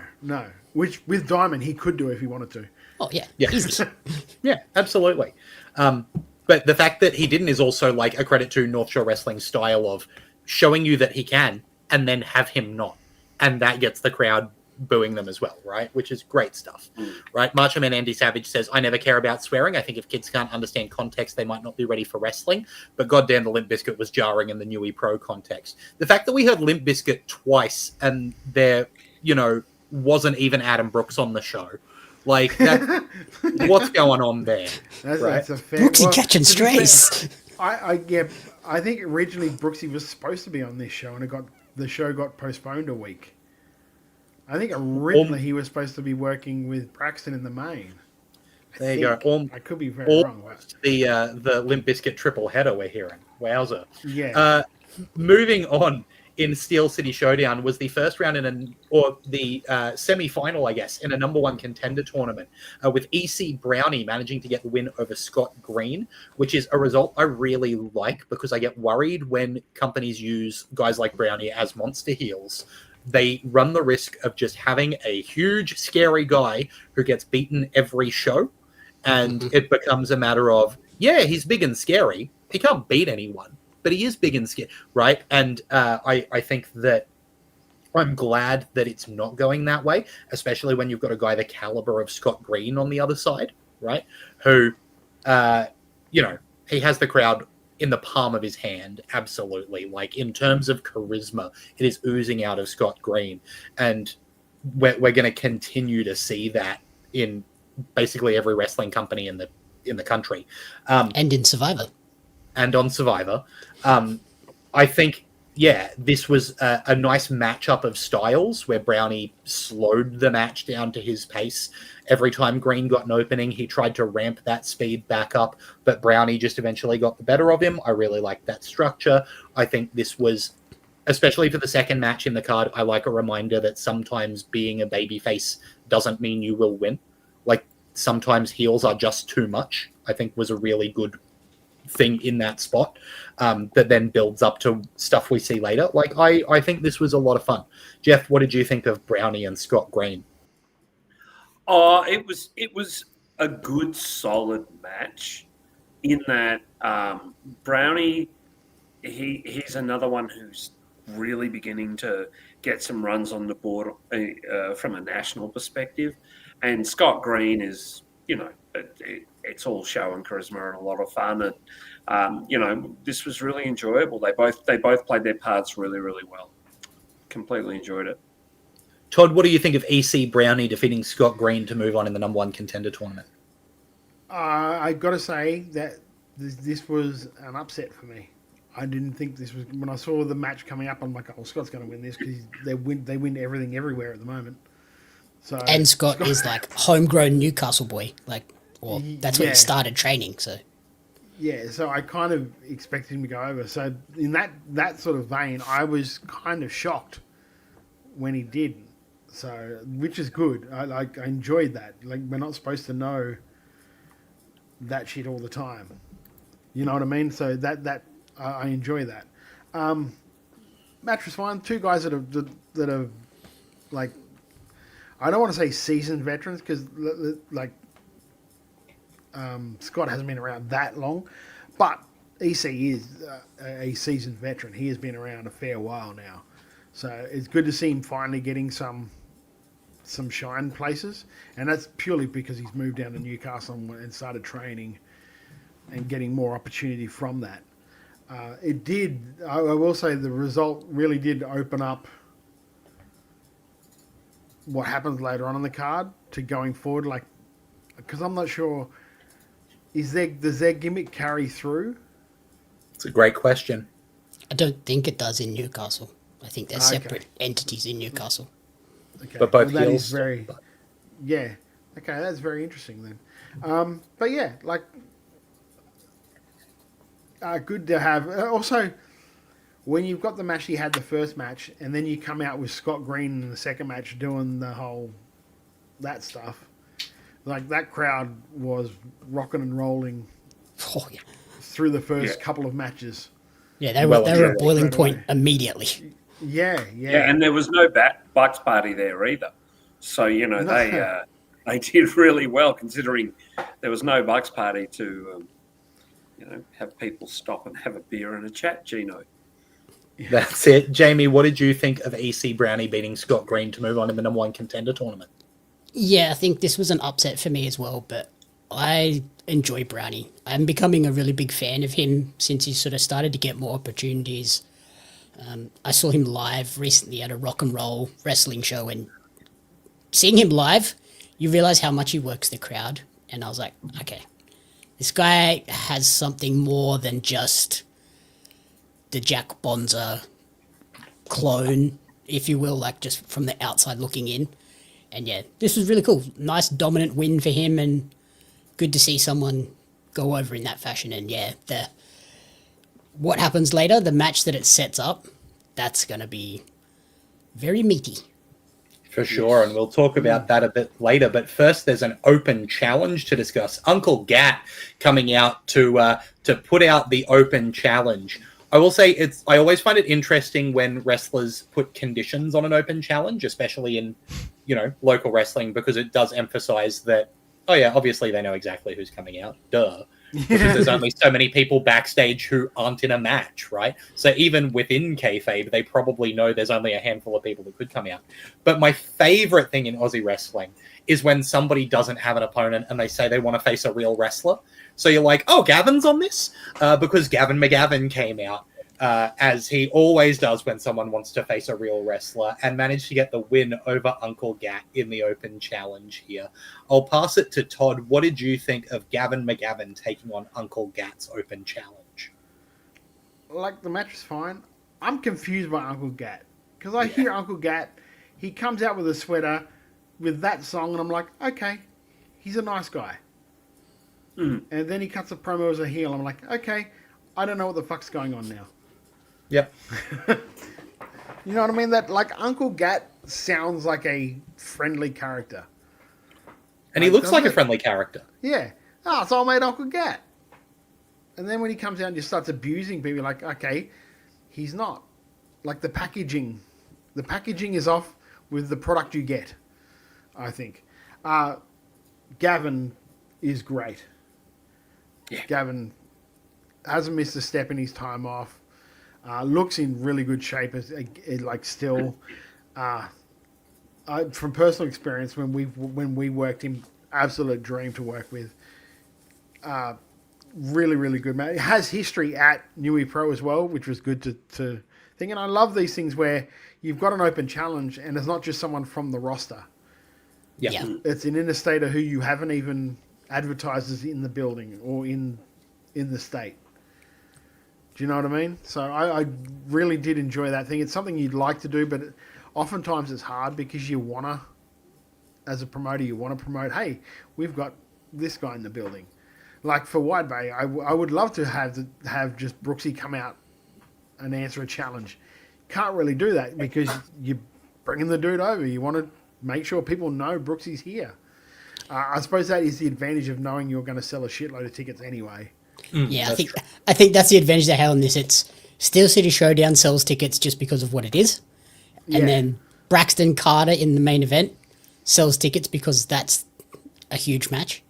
And then, you sprinkle in a bit of surprise Gavin. What a nice combo to have. bit of surprise Gav. You're surprised Gav opened the door. The Gav out of nowhere. No, yeah.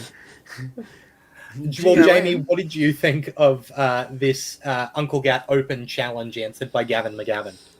I liked this because it sort of transitioned in phases. We started with the more sports entertainment-y stuff when Uncle Gat was sort of in charge.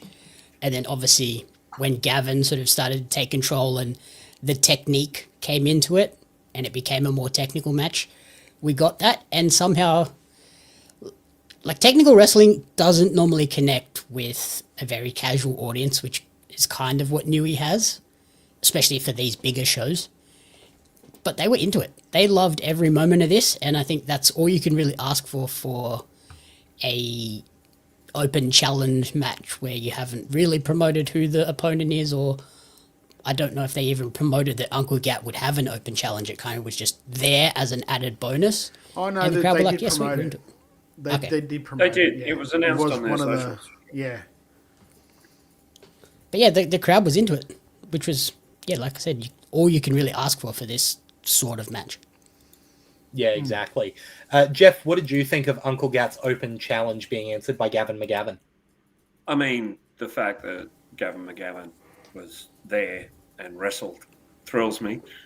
He's just the kind of worker that I really enjoy watching. Uncle Gat has that. You're right, Todd. You're 100% correct that the presentation, the name, everything about it is a face. But he did great work getting that crowd to boo him. Like, let us not discount the fact that he managed to get them to boo him despite a great name and a very, very, very sort of face-leaning gimmick. But really enjoyable bell to bell. Absolutely great. Absolutely.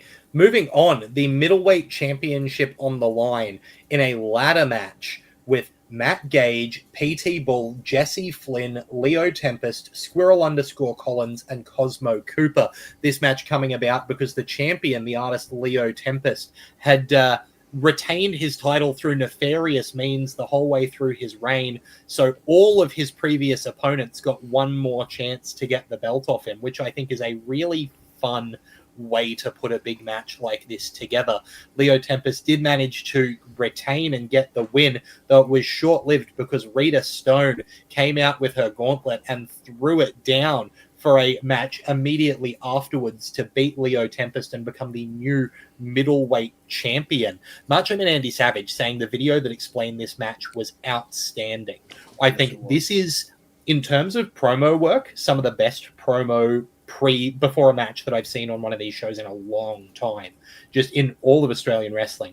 I will say the fact that there was a promo, like a pre-recorded video that had been put together that was really good about his title reign, and then there was a promo segment, and then there was the pre-match song playing behind it, hype reel, I do feel like was maybe one too many. The fact that all three of those played back to back means that when you're watching this show live, there's a long time between one match and another where you're just watching promo stuff, which sucks to say because all of them were so good that I don't know that I would say I want one taken out. Tell me you've never watched WWE recently. Yeah. Oh, I don't. Yeah, there was no time between matches in this. I fast forward, baby. A full WWE styling here, yeah. But again, the video packages were so well put together that it's really hard to complain. I think so many people pulled their weight so well in this match, and it did such a good job of having the serious heel ladder match where all of the baby faces are against him and they're going to pull out crazy stuff and get slammed onto ladders, while also doing the silly nonsense of Matt Gage has a tiny ladder and the refs come and hold it anyway, or, PT Bull's going to get pulled off the ladder by the pants, but they're tearaways. I thought that there was so much fun stuff in with the good stuff here that it was a real joy. And having Rita win and get the confetti drop, I think, was perfect for that spot in the card. Todd, what did you think? I loved the double confetti drop because once the confetti comes down, it feels final. It's that same thing as when WWE puts the the little logo with the producer credits at the end, and you're like, oh, okay, it's done. That's the result. Because the confetti's coming down, and then it's like, hang on, now here's Rita, and it's not done quite yet. I thought that was great. Todd, what did you think of this middleweight championship match? Yeah, I think they need to work out another way to hang a belt. Because that took too long. It took way too long because there must have been and it took way too long to put the belt on to start with. So you knew there was going to be trouble trying to get the bloody thing off. Like, I think WWE have kind of got it worked out now, where it's just that big hook around it. I think the issue was that they had belts up there for the audience when they walked in to see it, but then they still wanted Leo to come out with the belt, so he had the current one, and the one that was hanging was the old one, and they were transitioning it. Yeah, it's like, just have the current one up there. Yeah, that's kind of like, while it's cool that you can do that, because not many indie shows you're able to actually do that and bring it down and then put it back up again. It just wastes a lot of time. There's one thing I will say, and I think I was talking with you, Jamie, and it was something I'd noticed. Is like, the one thing about Newy Pro is just like half of the guys look like they could main event a WWE show with their costumes and their gear, and the other half look like they've just rolled out of bed and just come to the match. Kind of thing. It's a real weird mix of things, and I guess that's just guys getting their feet under them and starting to work out what they're doing and sort of stuff like that. But I will say this: why the hell hasn't PWA used Matt Gage? Dude, he's entertaining as hell. Could you imagine, like, when Max Watts, with all the lights out and Pink Pony Club start playing, and then him coming out? Yeah. That crowd. The Factory Theatre, which is in the middle of Marrickville, like the inner west, nuts. Yeah, I'm just like, and as much as, like, I'll say, like, Tuckman is massively over at the moment, people are going to start getting sick of that or over that. And this is a guy that I think in 12 months could be the next dude like that, where the crowd just immediately gathers behind, because he's got that thing you can't teach. He's got that charisma. He's got that thing about him that you, and it's just entertaining as hell. At the very least, right? Like, Tuckman has moved from the mid card to the upper card at this point. Yes. And you want that charismatic, fun, everyone's thrilled to see the mid card performer, and it would be the perfect spot for Gage. So you're saying you don't have Harvey Danger on the soundboard, Todd? No, I don't, my friend. Sorry. I will say, like PT Bull, dude, just invest a little bit in your gear. Like, go fully into the Pitbull gimmick. Come out with the dark glasses on and the white suit that you can tear away. Come out to all of that. Like, just embrace it, because if you do, the crowd will get behind you. They're already behind you now. Yeah. Like, if you just embrace that, instead of just coming out wearing a Pitbull merch shirt, just embrace it, man. Because it's there. You've got a great look. You're in shape. You can work. You've just got to embrace that gimmick that the crowd wants you to embrace. They want to be able to do that. And so you can come out there and dance and get that crowd pumping, because everything else is there. You just need the package around it. The match was great because it's a ladder match. There's going to be crazy shit everywhere. People are psychos. Yeah. Like, the guys in those matches are psychos. They're gonna do it. It's freaking great. Yeah. Especially on this show, like, if PT Bull had it, like it. And if PT Bull had debuted the full white suit on this show, you'd be like, oh yeah, it's a big show. It makes sense. He's got cool new gear. Yes. Yeah. Yeah. I just, that's my only thing about that. Like, the other Cosmo Cooper, holy shit. How good did he look? Holy shit. I was worried his tan was going to rub off on me through YouTube. But that dude he's taken the Cardona school. In shape. Holy hell. Has he changed in a year? Amazing. I love the match. I love Eat a the fact slice that of bread one time, Cosmo, please. I love the fact that they booked this all the way through the year. Like, they knew where they were going, so they had him do this, so they could tell that story through those promos. And then to have that very last thing of, like, when he was trying to do what he'd been doing all the time, as soon as she threw the gauntlet down to try and escape, unfortunately, all the other people he'd fucked around with stuck around that ringside, and he couldn't get out the way he wanted to. Yeah. Great storytelling. I think that was perfect storytelling. Like, my hat's off to Newy Pro, like, creative with that. The whole segment, the two matches together, I really, really enjoyed. The ladder match, for obvious reasons, the human car crash, and you're going to love the shit that they do. But just the storytelling in it throughout, I thought was really, really good. Sorry I took up so much time. All good. Jeff, any additional thoughts about this middleweight championship ladder match and gauntlet challenge? Absolutely not. Your introduction was probably longer than what I'll get to say, but I agree with you, Todd. The storytelling was absolutely fantastic. The long-term storytelling that's currently being done by Newy Pro is just great. Lovely stuff. Jamie, any additional thoughts?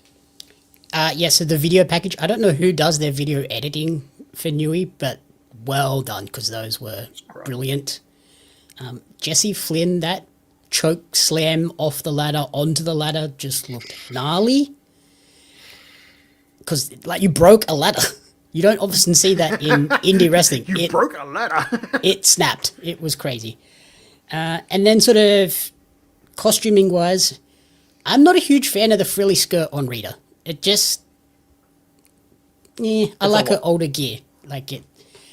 Because she's not the tallest human as well, it kind of shrinks her a little bit.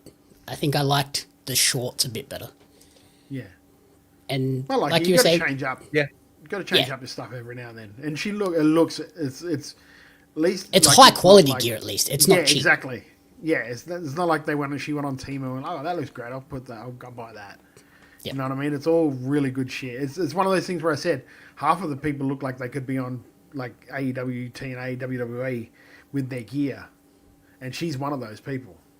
Yep. Yeah, absolutely. And like you said with Matt Gage as well, if he does end up transitioning to PWA, like you have Matt Gage, you can have him come out. And then later down the line, if he starts to lose steam, you can add Albie into that mix to have another boost because they're both incredibly charismatic. Yes. Yeah, absolutely. And, love to all the people who were in these matches as well. Marston Holmes saying Squirrel Collins was really good too. Yeah, like I think that everyone really played their part in these matches that led to it being so much fun. The number one contender tournament, though, continued on. We referenced this earlier. Lee Morrow, the Australian hero, taking on Jack Bonza, but not able to overcome the leader of the... I get to say it, right? Yeah, you can say it. Go on, The Redheads Against Negative Ginger... Abuse. I can't remember. Abuse, thank you. So Jack Bonza managing to get the win here and end up one-on-one with his Ranger colleague, EC Brownie, in the final of that tournament, which is going to be a really interesting choice. Todd, what did you think of Bonza versus Morrow? I wasn't a massive fan of this, which will probably shock you. It just felt like a lot of you hit me, I hit you, you hit me, I hit you, you hit me, I hit you, you hit me, I hit you. And then, okay, I suplex you, you suplex, I suplex you, I suplex you, suplex. You know what I mean? It just felt like a... Very 50-50. Yeah, very 50-50, very like, I get it, you guys are both strong, somebody do something at one point. You know what I mean? And it's nothing against both guys because they both look fucking amazing and they're both great athletes and they're both really good wrestlers. It's just I didn't vibe with this because it just felt too like, okay, I get what you're doing. You're both really strong now. Let's move on. I think to counter that, they were about to go in behind a pretty much 40-minute main event, and they had to be a point of difference. And I think that this is what they came up with. I don't necessarily think it worked, but I think the reason behind it may have been that they had to, they needed to be different to the main. And I don't know if this was the solution. Yeah. I do think that, and this is going to seem like a really harsh criticism, I think when there are people who don't get wrestling, when they imagine wrestling, they're imagining almost exactly this match, I think. Right? Yeah. Because, like, when people imagine wrestlers, I think they imagine a babyface that looks like Lee Morrow and a heel that looks like Jack Bonza. Mm-hmm. Like, those are what wrestlers look like. And then the match is they hit each other back and forth until someone wins. And I know that for both of these guys, like, that's obviously a choice because they both typically put on matches that I think are way more interesting in the flow of the match. So the fact that I think this was fairly A, B, C, D feels like it had to kind of be deliberate to me, at least. So I think I'm not sure if they achieved what they were going for. I didn't necessarily connect with the match, but I am also not a 12-year-old who was in the crowd, who were very vocal for this. So credit there. I think that they probably got what they were going for, which was keep those kids not sure which way this match was going to land before giving it to Bonza. I also think, again, you've just had Rita win the title pre-intermission. Now you've got a bad guy winning, so you keep it uneven. It's not just good guys that win, bad guys win as well. But I am really interested to see heel versus heel as the tournament final. I'm not quite sure which way that's going to go. Jeff, what's your thoughts on that with this Bonza beating Lee Morrow? I like it from the storyline perspective. I think if you were going to do this, you put it on before the break. I'd put it on after Gavin McGavin and Uncle Cat, because just repositioning it rather than because this is a complete antithesis to that match. And I think there is space for this kind of match, but I don't think it was where they placed it. I think it's fallen victim to the placement rather than the match itself.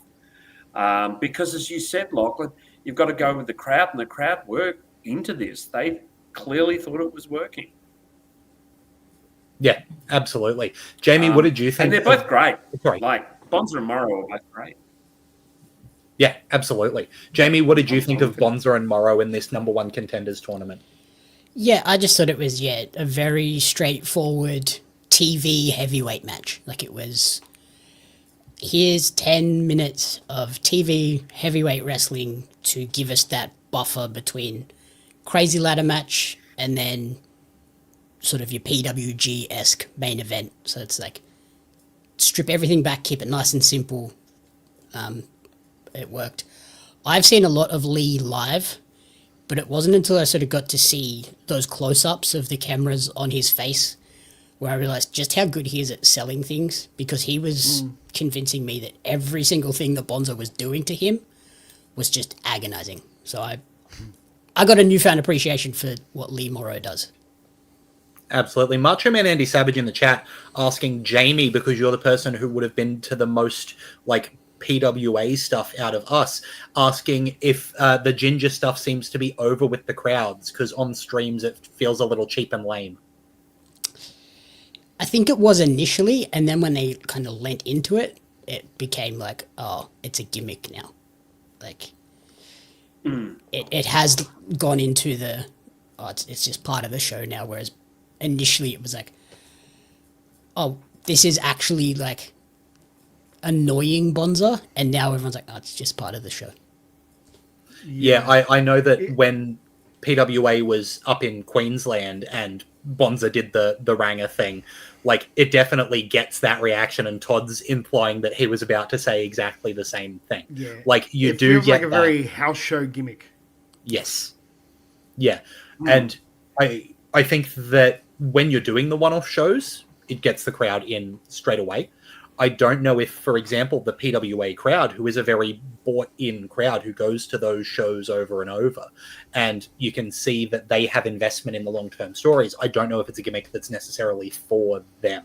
And so it's interesting where, you know, they're doing less of it at Newy Pro, where I feel like it might land a bit better as a more, you know, kid-focused, all-ages style of show.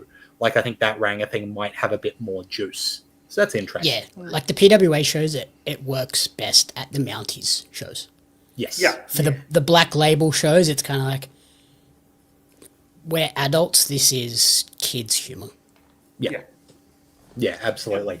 And, like, speaking of targeting to the adults, like Jamie said, the Newy Pro title on the line, Ben Braxton, Carter Deems, these two with a lot of history and both a pre-match package that dives into that history and a lot of references to the history throughout the match. This was a marathon with both Braxton and Deems going all out. Personally, I loved this because I think that when a lot of, you know, everywhere, when you've got people putting on these longer main events, it can either become just a story match or just a spot match.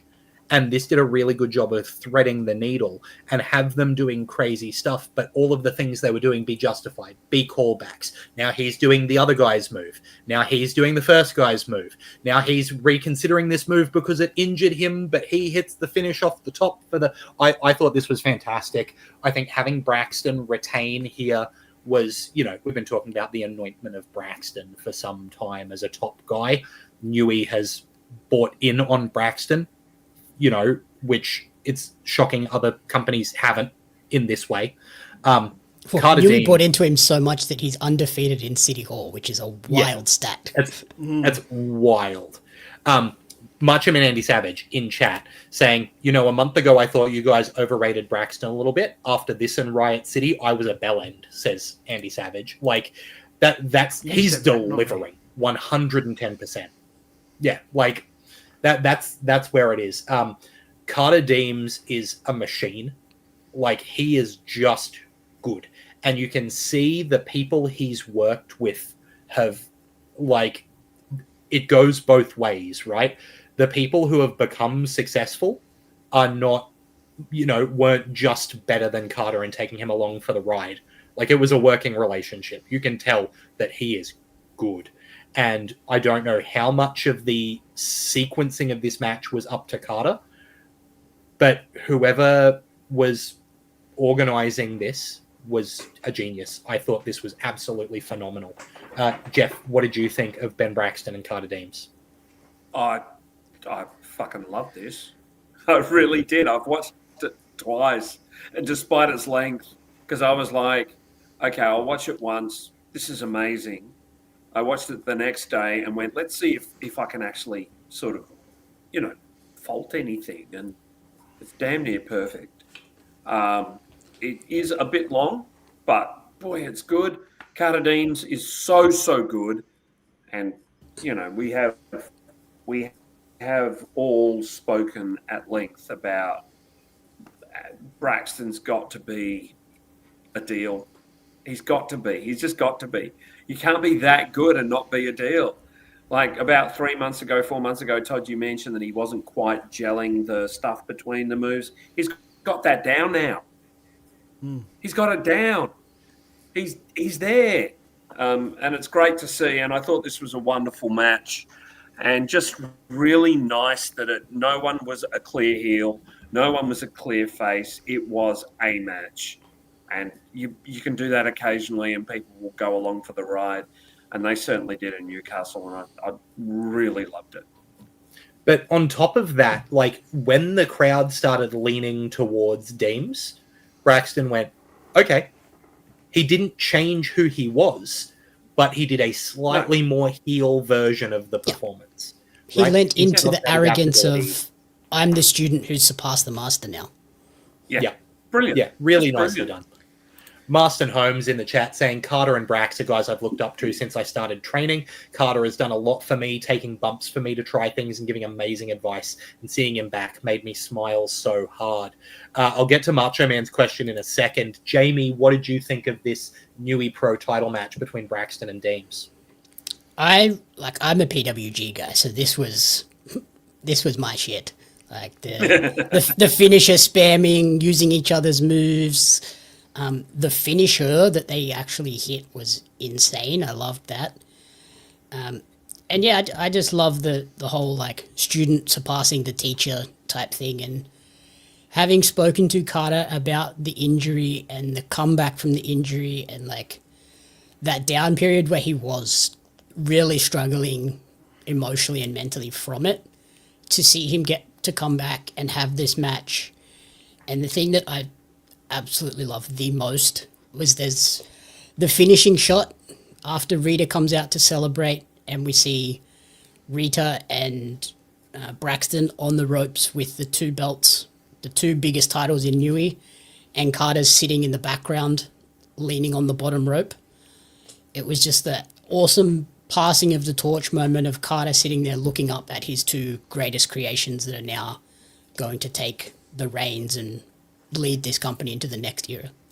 Just love it. Yeah, like really nicely done. And that finish sequence you mentioned where Carter went up to hit the frog splash, that's the move that injured him, went down because he wasn't going to do it, psyched himself up, went back up, but that little bit of time was enough for Braxton to get up there and hit the game changer from the top.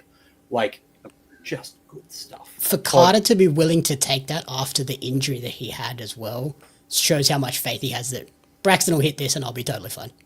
Yeah, absolutely. Todd, what did you think of the Newy Pro title on the line between... Just one more thing before you go to Todd, and I'm sorry. The selling. The selling was fantastic through this match.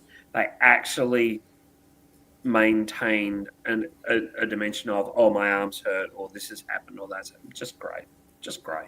Sorry, Todd. Todd, what did you think of the Newy Pro title on the line between Braxton and Deems? I'm going to be a bit of a contrarian because I feel like this was two really good workers working a really good match, but I didn't get any of the emotion out of it. It kind of felt like these were the guys, but like, this is their moves, they're going to hit their moves, blah, blah, blah. I didn't feel any real, like, visceral emotion between the two. Like, student-teacher, like, building, it just didn't, that wasn't there for me during it. I think I even said to you, Jamie, I was like, I'm just missing the feeling in this. I was going to say, I can see where you're coming from just watching the match. For me, it was because I knew all that backstory and like I had a long conversation with Carter about the challenges that he had to get back to this point. So I had that built in. And I think this promo package for this match was not as good as the middleweight promo package in getting that story across. I think they just needed a little bit more of that. But it also, there was never like a point where it sort of like went past the fact that it was just a match. Okay. Yeah, you needed the sort of Braxton. I wanted to see a bit more of the disrespect. Well, both of them just starting to get angry, and then just forgetting who they are. This is just an opponent now. I'm just going to beat the shit out of you. Like there was never that in it. It was always just like, yep, this is still my student. This is still the teacher.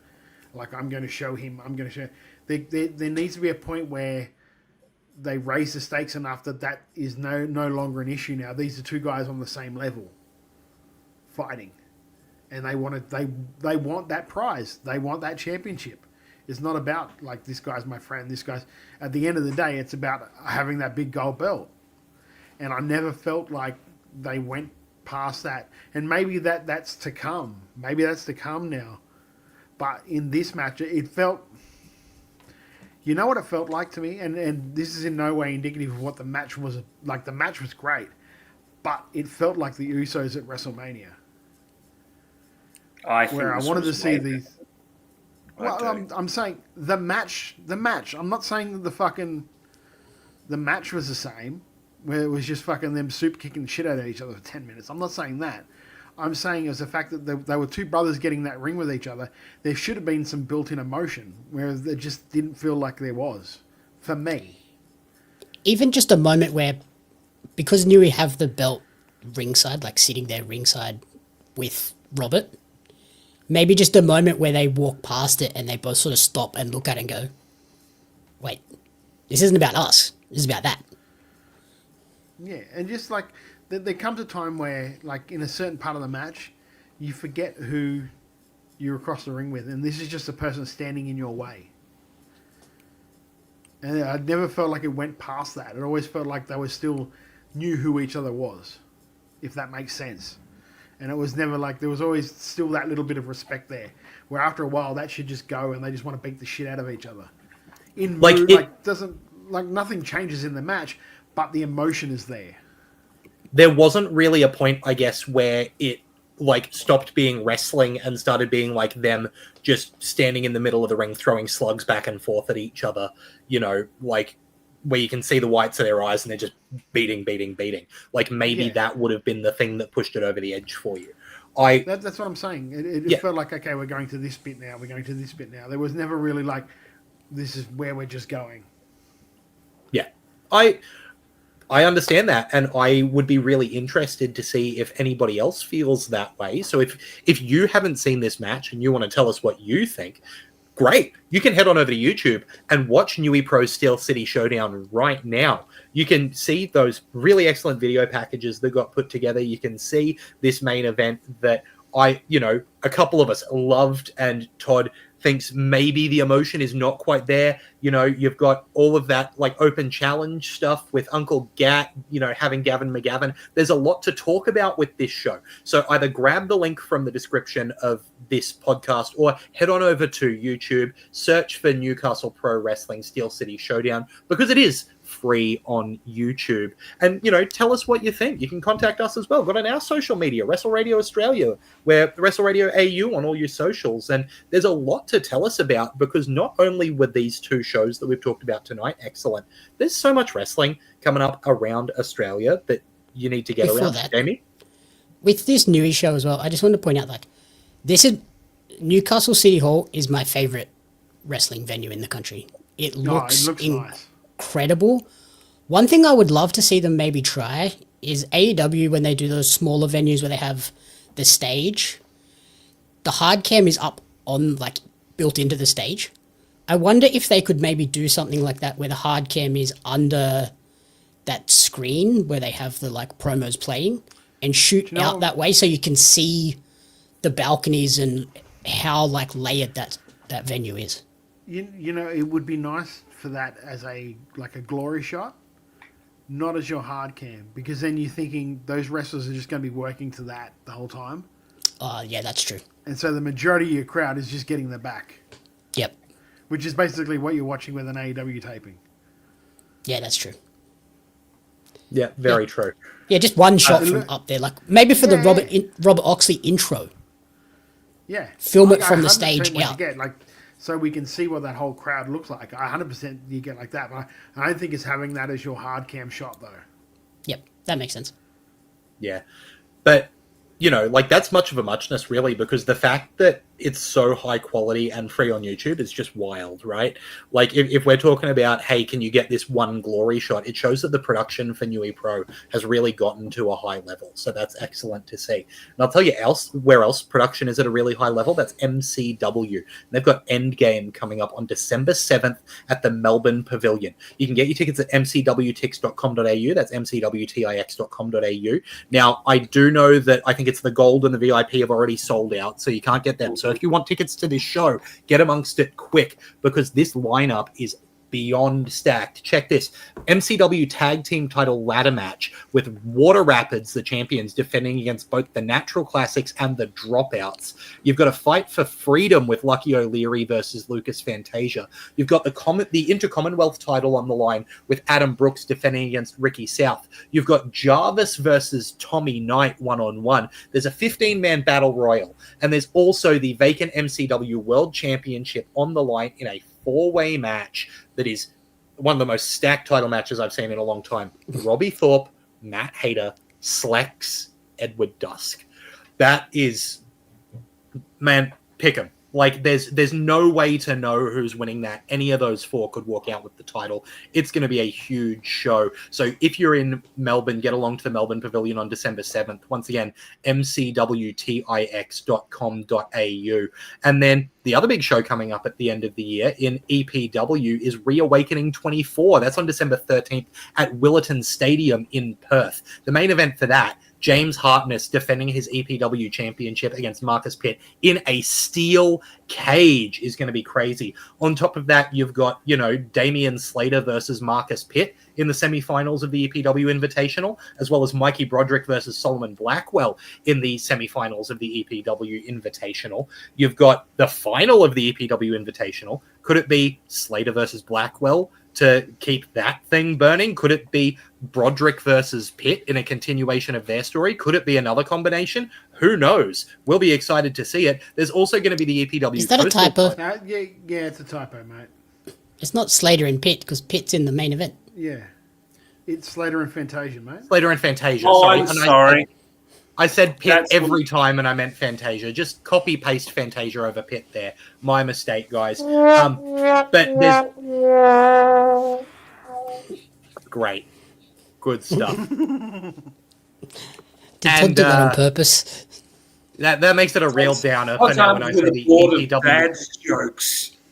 EPW Coastal title is also going to be on the line with Rogan Kargas versus Dustin Connors in what is sure to be an absolute banger as well. Womp, womp, womp, all you like about that. So, huge stuff happening over there in Perth. If you're in Perth, get along to Willetton Stadium for Reawakening 24 on December 13th with EPW. If you want to see some wrestling this weekend, I've got good news. It's on. In the ACT, Lucha Fantastica has Day of the Dead Fiesta Canberra on Saturday, November 22nd. In New South Wales, All-Star Wrestling Australia's got Penrith Collectorcon on Sunday, November 23rd. In South Australia, it's a big Saturday night because Pro Wrestling South Australia has Saturday Night Showdown on November 22nd, but also on Saturday, November 22nd is Riot City Wrestling's Battle for Supremacy 19. Meanwhile, in Victoria, Dirt Roadway... The main event for that one is Matt Hayter and Dean Brady for the Grand Championship.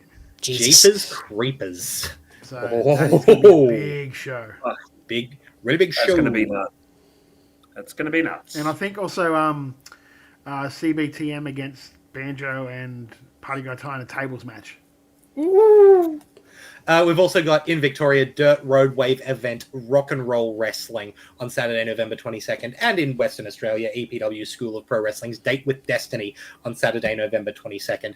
And just looking a little forward to the future, World Series Wrestling Rise Against is coming next year. They have recently announced Priscilla Kelly and Matt Riddle alongside Bishop Dyer, the Good Brothers, Nick Nemeth, Shotzi, Matt Cardona, Killer Cross, Scarlett Bordeaux. Going to be a huge lineup. Friday, the 15th of May in the Adelaide Entertainment Centre, in Melbourne on Saturday, the 16th and Sunday the 17th of May in the Melbourne Pavilion, and Penrith Panthers in Sydney on the 18th of May on the Monday night. And keep bothering them on Facebook about Brisbane, apparently, because people are saying, message us about Brisbane, so I don't know what's going on there. That'll be very interesting. Look, there's a lot of wrestling to get amongst there. We've just spent over 2 hours talking about just wrestling in Australia. I don't know if you believe this. They've got wrestling overseas as well. They've got it in America. They've got it in Japan. It keeps going. I know, it's unreal. So we're going to talk about it a little more right after this. Hosts the best Australian wrestling podcast, Wrestle Radio Australia, in this country. The longest running in the country. Attention, trading card collectors! Are you ready to take your collection to the next level? Dive into the action with the limited edition Australian Wrestling Card, showcasing the most electrifying talent Australia has to offer. Imagine owning cards featuring legends such as Robbie Eagles, Shazza McKenzie, Shane Hayes, Madison Eagles, and many, many more. But that's not all. You'll also snag cards of the iconic referees, commentators, and announcers, just like me, Lord Andy Coyne, to truly capture the spirit of Australian independent wrestling.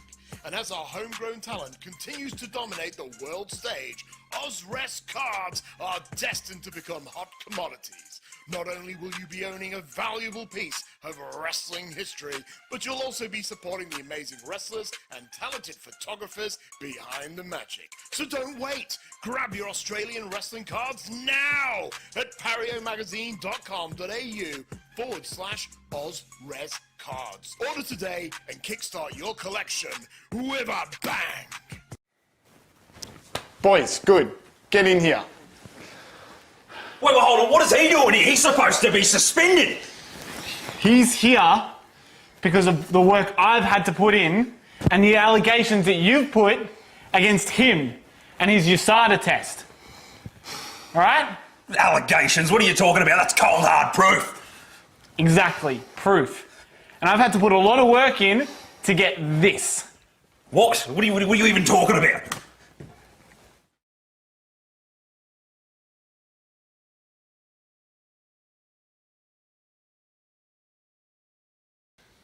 Well, that could have been anyone. Are you kidding me? Could have been anyone. It's clearly you. Breaking and entering the lengths you've gone to ruin my career. For 1 year! For 1 year! Calm down. Calm down. Do you realise what you've done? You could have put him in jail. Yeah, that's the whole point. No. There's clearly only one way to settle this. One-on-one Clydesdale against Amp Cabaye. Yes, you. What? Endgame, December 7th. Finally. At Endgame, I end this. Clydesdale, I promise, I'm going to knock you out. All right. Now get out. Thanks, Tony. Massive backyard, right? And I'm thinking, where's the dog? And so we go and check. We're looking everywhere. And we just, and so I turn around. It's not even my cat. It's a completely different one. It's going up on the roof, and now I have to call animal control. What was that?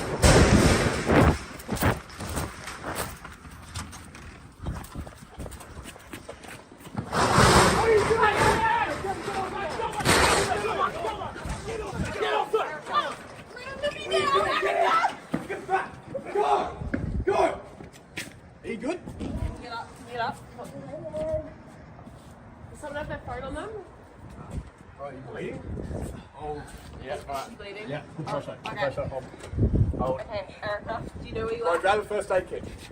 Go. It's go. inside. Call an ambulance. Erica, you okay? Just put pressure there. Hold pressure. Yeah. My doctor has told me I've suffered what could be a career-ending injury. And as much as I want to go on, I can't. Because of all the experiences, the joy that we've shared together, it's been incredible. So I'm going to get that surgery, do the rehab, and I promise each and every one of you, I will be back, and I will be a 3-time MCW World Heavyweight Champion. Caveman Ugg put MCW first, relinquishing his title so the MCW faithful can have a champion. Now the only question is, who will it be? Robbie Thorpe has smashed every goal he set in 2025 and storms into Endgame as one of the most dominant forces in the country. Edward Dusk has vanquished the demons and finally has his fingertips on greatness. Matt Hayter is a wild card and a dangerous one at that, conniving, unpredictable, and a proven track record of winning championships. There is no MCW without Slex, and on the eve of a new year, could the business lead us forward once again as an unprecedented 4-time world champion? The wait is over. Live from the Melbourne Pavilion, we crown a new MCW World Champion. This is Endgame. Hey Melbourne! WrestleBrania is back again in 2025. WrestleBrania For Sunday Slam. WrestleBrania. At the Bergie Band Room, 4 epic Sundays over 4 months. WrestleBrania.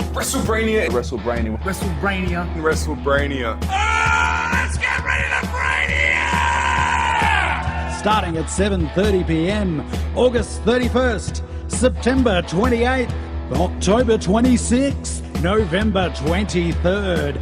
Tickets $28.05, including booking fee through OzTix. WrestleBrania. A home of Sports entertainment. entertainment. Every show will be different with new games, new guests, and maybe even a new host. Nothing is sacred, no one is safe, but it will be a fun and entertaining show. Or will it? Yes, it will. WrestleBrania Sunday Slam. Hey everybody, it's Radar Superstar Adam Copeland. I got a bunch of handles. Anyway, call me what you want, but you are listening to WRA, Wrestle Radio Australia.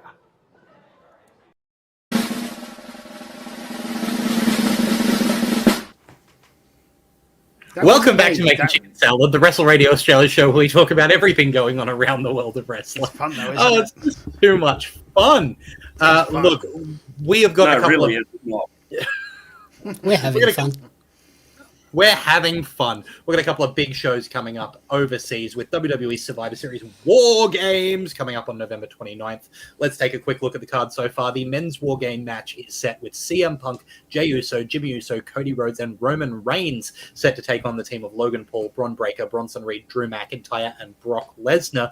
Meanwhile, for the women's War Games match, Rhea Ripley, Io Sky, Alexa Bliss, Charlotte Flair will take on Nia Jax, Lash Legend, Asuka, and Kairi Sane. And we've got a couple of title matches on the show as well. An Intercontinental Championship match with John Cena defending against Dominic Mysterio, and a Women's World Championship match as Stephanie Vaquer defends against Nikki Bella. I know we're all really excited. Pick for match of the night. Right I was going to say, I know we're all really excited to see Nikki Bella challenge for the Women's World Championship, Jeff. That's going to be a thrilling thing. It's so weird to say John Cena defending the Intercontinental Championship as he's gotten the Grand Slam now, but those War Games matches seem like they did just pick every top person in the company and throw them into War Games other than Cena. Right, Todd? Yeah, I was going to say, you look at that lineup compared to the Blood and Guts lineup, and that's like, okay. Yeah, it's all your main eventers, and that's it. There's no there's like, no mid-carders in that. Yeah. I was going to say, like, going to be interesting. Who takes the pin in that? In the men's one? In the men's one especially. Like in the women's Usos? one. Yeah, I was going to say, Jimmy? Jimmy or Drew McIntyre to just make Drew even more of a heel. Drew does lose a lot. Yeah, he does. Jimmy He loses is one of those things is not like the others in that group.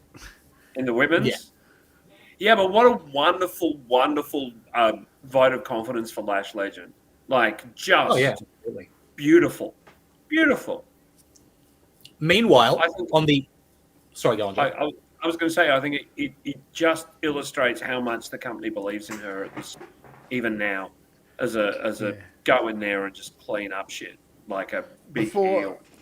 Just great. Yeah, before you switch brands too, just quickly, JC Jane won the NXT Women's Championship this week, and Maxine Dupree beat Becky Lynch. There's got to be an upset for the Women's Intercontinental Championship. That was a moment. That was a great moment. We finally have a Women's Intercontinental Champion who isn't from Ireland. Yes. That is very true. Also, the two mystery entrants for WWE were Zack Ryder and Dolph Ziggler. So not Chris Jericho, as we maybe thought might have been happening. And Edge, who people thought might have happened, which was never going to happen. Yeah, those two should have been the other way around, though. 100%. Zach should have been in Madison Square Garden. I will say, apparently, because I was watching the one of the major figures podcasts this week, and apparently for their patrons, they were doing a live recording of their podcast at the time that Matt got the phone call. Oh. So you literally see Matt do this, go, just gets up and leaves for a couple of minutes and comes back and just what happened? And then he just makes this bullshit story up about his security cameras. Good shit. But then for like the next couple of minutes afterwards, you see him just going. Just mega happy. Yeah. I think both of them are perfect picks as well, considering they both have history with Cena. So, of course, they, the characters of Ziggler and Ryder would want to be in the tournament. And, the Zack Ryder thing, even though you half expect it, you still pop for it. Same with Ziggler. And they've sold, they signed a merch deal, a temporary merch deal with them. And like 4 out of the top 10 merch sellers this week have been like Zack Ryder shirts. Zack Ryder shirts. Yeah. Just dominating. How good is Matt Cardona though? He's getting WWE merch money for the Zack Ryder shirts, and his company is making the AEW figures. Yeah. Yeah. Yeah. Getting paid from both companies. Well done, mate. And he's Speaking married. of areas. Oh, the other thing of note that hasn't been written down this week, of course, was the Goddess won the US title. Still got it. She won that last week, didn't she? I know. She won it but last week. worth mentioning every week she still has that title. God knows they might fix it next week. She's also got the mixed tag titles. She does. Well, look, speaking of the company that... Speaking of the company that Cardona's making figures for, I'm going over the top of you now, boys. You can't stop me. AEW's Full Gear 2025 is on the way, and it's got a hell of a match card, so watch as I take a big, deep breath. Starting with the pre-show match for $200,000, Max Caster and Anthony Bowens are going to take on the Bang Bang Gang and Brian Keith and Big Bill and the Outrunners. Then on the main show, John Moxley versus Kyle O'Reilly. It's going to be in a no-holds-barred... Oh, sorry, I should hit the other pre-show match. Big Boom AJ, boom, and QT Marshall taking on RPG Vice, Rocky Romero and Trent Beretta. When you get to the main show, you've got John Moxley versus Kyle O'Reilly, no-holds-barred. You've got the Sisters of Sin versus the Babes of Wrath versus Timeless Love Bombs versus Marina Shafir and Megan Bain, with the winner of the match choosing the stipulation for their semi-final match for the AEW Women's Tag Team Tournament Championship tournament thing. Then Kenny Omega and Jurassic Express, Jack Perry and Luchasaurus versus the Young Bucks, Matt and Nick Jackson with Josh Alexander. You've got the Casino For $1 million. For $1 million. You've got the Casino Gauntlet match to crown the inaugural AEW National Champion, because they haven't had enough titles. Darby Allin versus Pac 1-on-1. You got the TNT Champion Kyle Fletcher defending against Mark Briscoe in a no DQ match where if Briscoe loses, he joins the Don Callis family. You've got the AEW World Tag Team Champions, Bandito and Brody King, defending against FTR, Cash Wheeler and Dax Harwood. You've got the AEW Women's World Champion, Chris Statlander, defending against Mercedes Moné. And you've got the AEW World Champion, Hangman Adam Page, defending against Samoa Joe in a steel cage. Woo! 11 matches so far. Is that 12 matches, I think, right? Another one that we missed is on the pre-show. Team L Sky from CMLL will defend the CMLL World Trios Championships against Okada, Takeshita, and Hechicero. So thanks, guys. Back to you. Let's give some more belts to Okada. Yeah, because he's also... Okada's got like a title for title thing coming up as well with what's his name? He wrestled Mascara Dorada today. Dorada was today. See, and the thing was, if they won, he got the trios match. Right. If Okada lost, Dorada got a continental match. Aye. Wild Angel asking, can someone explain to me why Don Callis would want Mark Briscoe in his group if he loses? He'd come in as a loser. Don't put logic into wrestling sometimes, Wild Angel. No. It's probably better if you just ignore it and enjoy the show. And we also know the first two entrants in the Casino Gauntlet. Yeah, which is fucking dumb too. It's Bobby Lashley and Shelton Benjamin. Why wouldn't one of them just lie down? Yeah. Before anyone else comes out. Yeah, exactly. And on top of that, you had them that's what they did. Well, as I was saying, as Peggy was saying on our stream today, at some point, because they keep talking about this match could end before anyone else is even in it, at some point they're going to have that. Yeah. Yeah. If you wanted to cement somebody as heels, that's the way to fucking do it. It's a great opportunity. Yeah, that'd be sick. Yeah, so that's a lot of matches. And then also worth mentioning is we've got some Wrestle Kingdom matches announced. Suri is going to take on Saya Kamatani for the IWGP Women's and Strong Women's Double Championship. Both titles on the line there. And Konosuke Takeshita versus Yota Tsuji going to be for the IWGP World Heavyweight and the IWGP Global Heavyweight Championships. Again, This both is why on we the keep him line. around. Yeah, I did a good job. I stumbled on Lance Archer and Alex Zane. Yeah, that one. Yeah. That Twice. fucking popped me huge. Saya Kamatani, easy. Alex Zane, no way. Yeah, I went He, through like, the he whole nailed- World Tag yeah. League block, and then I stumbled on the 2 English names. He nailed like Oh, that's Rowie Aiwa, one I can never say. Rohei Awea. Yeah, him. Yeah, and then Nailed Gay that. Kid and Evil, no way. Don Farlow got me. Look, there is so much going on. Like, obviously, there was a big Tony Khan, Ariel Hawani interview. Like, there's so much happening that keeping up with it is just crazy. So let's have a bit of a focus. Let's talk about some of our favorite things. Let's talk about some of our least favorite things. Todd, play it. Just plain chicken shit. Chicken shit? Chicken shit. That's right. It's time for our chicken shit. Let's start with Jamie. What didn't you like this week in wrestling, Jamie? So I've got 2. One is really sad, and the other one is kind of a silly one. So I'll start with the sadder thing. AEW's Rebel has been diagnosed with pulmonary lymphoma, which is essentially lung cancer, which really sucks. I feel horrible for her because she's seems like such a nice person. So hopefully that can all be resolved Especially quite since quickly. she was misdiagnosed for so long as well. Yeah, she's been struggling to find out why she doesn't feel good, and they finally caught it. And then my silly one is, Lachlan, you might have a partner in getting destroyed by Edward Dusk, because his Power Rangers rankings, atrocious. What is this man doing?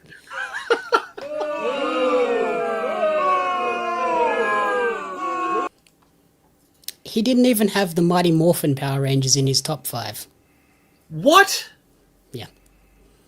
Dusk. He had Space, Galaxy, and Time Force as his top 3.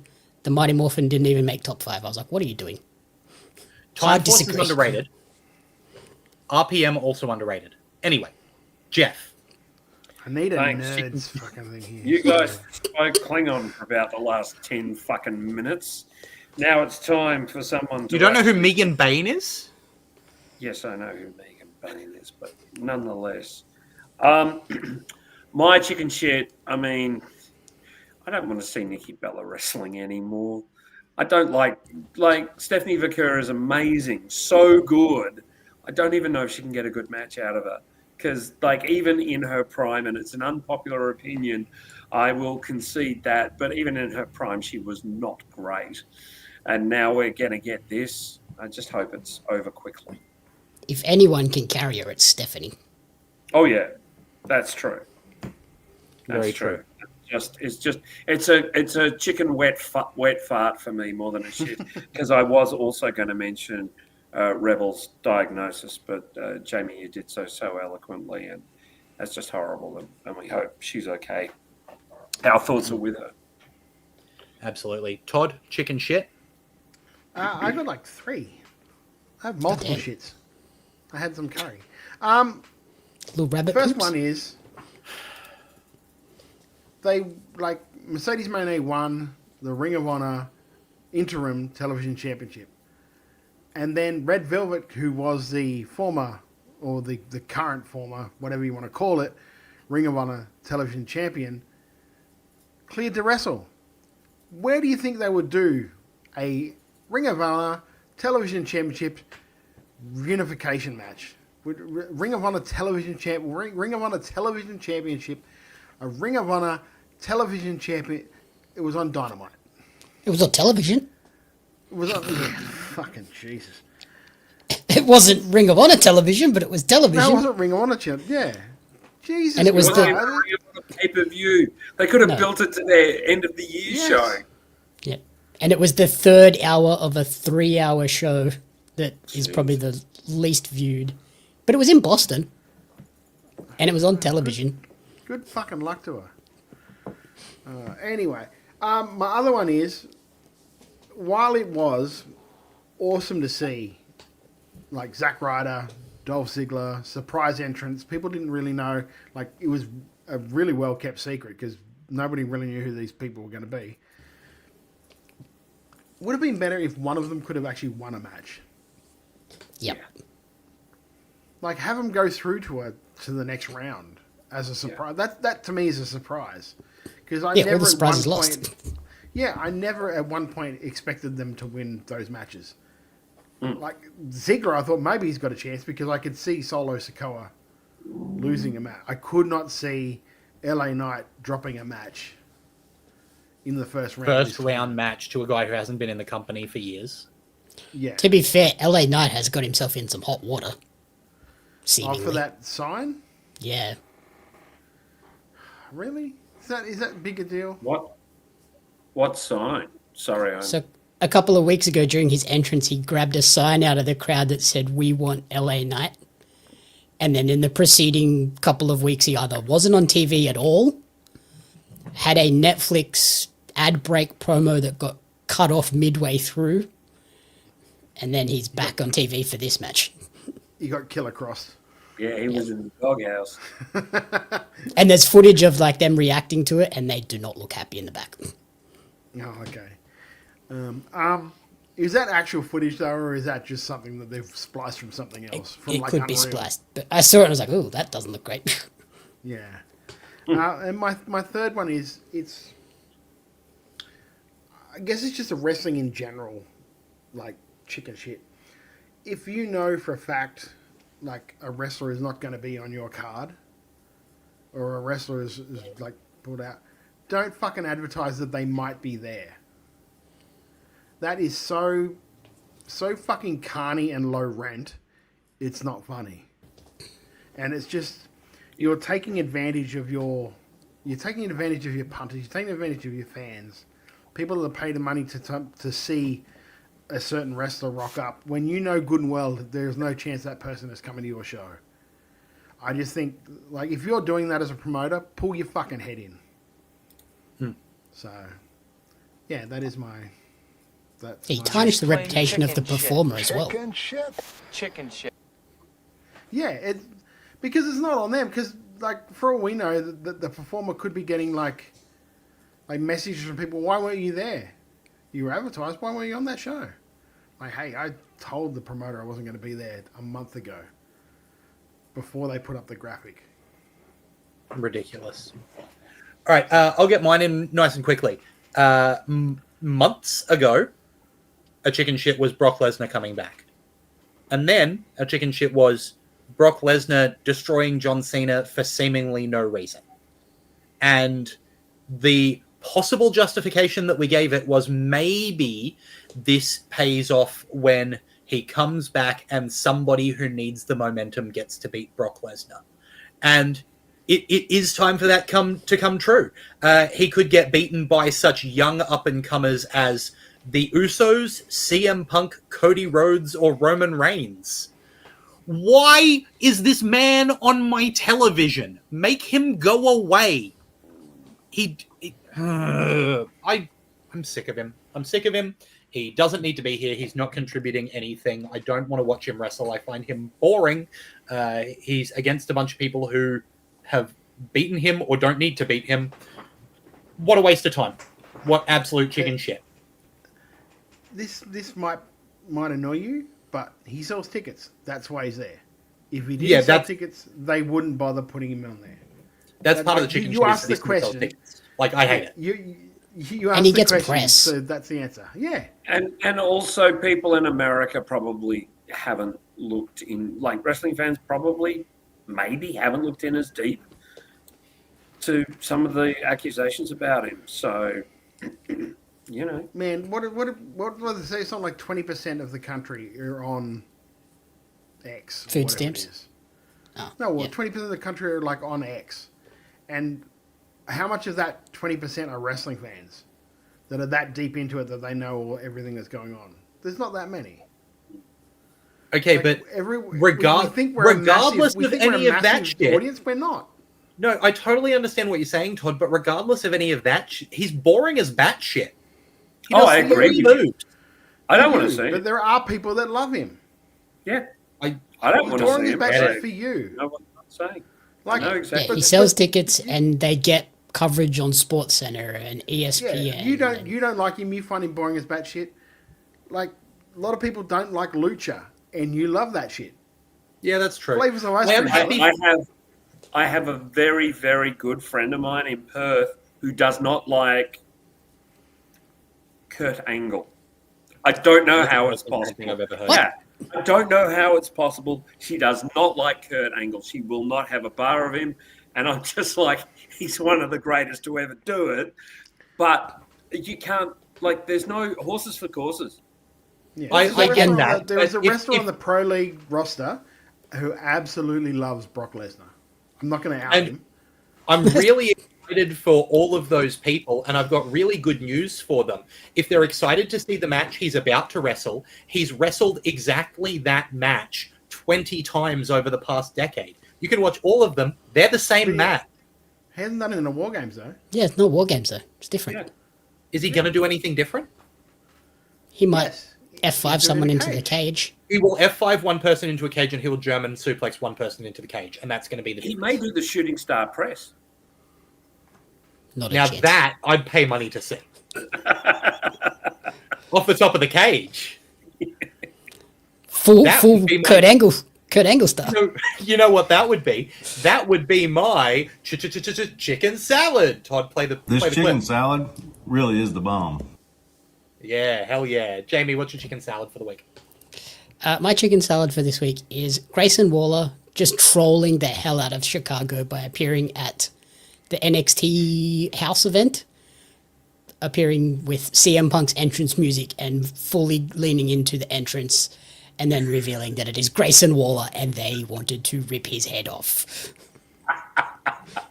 That's classic. That's What a guy. very good. What a guy. Jeff, chicken salad. I got a couple. Firstly, obviously, Gunther's back and had a great match against Javon Evans. Really, really good match. Loved it. Secondly, this is wrestling adjacent. You may have seen this guy on Instagram. His name is Adam Kirkup. Look him up. That is ADAMKIRKUP. It's one word. He's taken JR's commentary and written it into a song called Hell is in Pittsburgh Tonight. It's so good. Just brilliant. It's a great song. And the chicken salad is not only the song, but Foley is in England and got him to do the encore. So how nice is that, man? That man, like everything you hear about Foley is he's the nicest guy. Not only that, he gave him some coin for doing it. He's also recorded it. It's on Spotify. I don't want it played tonight. I want people to go and look at it and give Adam Kirkup the coin because I think it's really, really awesome that they've done this. So yeah, good on Foley and good on Adam.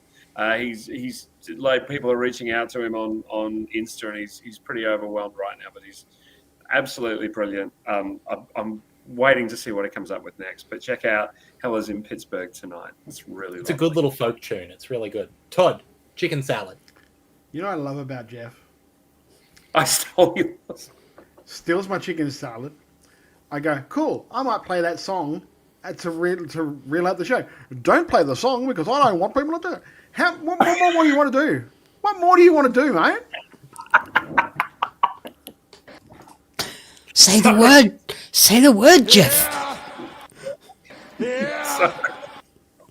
Yeah. Fucking hell. You got a backup? I didn't mean to. Yeah, I do, but it's not. It's anything to do with really wrestling. It's fucking annoying. The Javon Evans match, really good though. Check it out. If you don't watch NXT, check out him and Gunther, and then go and watch some NXT matches with Javon Evans because it's really, really good. It could be the reason why he doesn't really win much on NXT because they're kind of holding him off until. Yeah, they bring I him think up Sean's to the like, main roster. I'm not keeping him for very long. Yeah. That was a big discussion today on Wrestling Observer. Maybe they're going, look, we could take him at any time. Don't put any belts on him. Yeah, don't invest in him because he's not long. No. And my second one is Aussie wrestler. Indy Hartwell got engaged this week, so congratulations. Oh yeah, of course, you got engaged to him. I'm surprised you didn't take that too. Anyway, that is my chicken salad. Lachlan, what is yours, my friend? I'll throw a couple of NXT chicken salads as well. Seems to be the going trend. First of all, I really like that it looks like the Saturday night's main event where John Cena is going to retire is going to be built around exhibition matches of NXT versus main roster talent. That is a really cool way for Cena to pay it forward to those new guys coming up. That's going to be fantastic. You can see that Macho Man Andy Savage chicken salad as well is just NXT in general, he says. It's really WWE's first women's promotion. The men are a genuine support act. All the women's storylines rule. That was going to be one that I said is the Zaruka storyline maintaining a slow burn. I'm really thrilled about because it would be really easy for them to just go, and they're fighting now, but they're not doing that.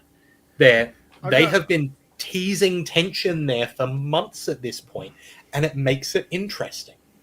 At this point, just hold it for the Mania weekend.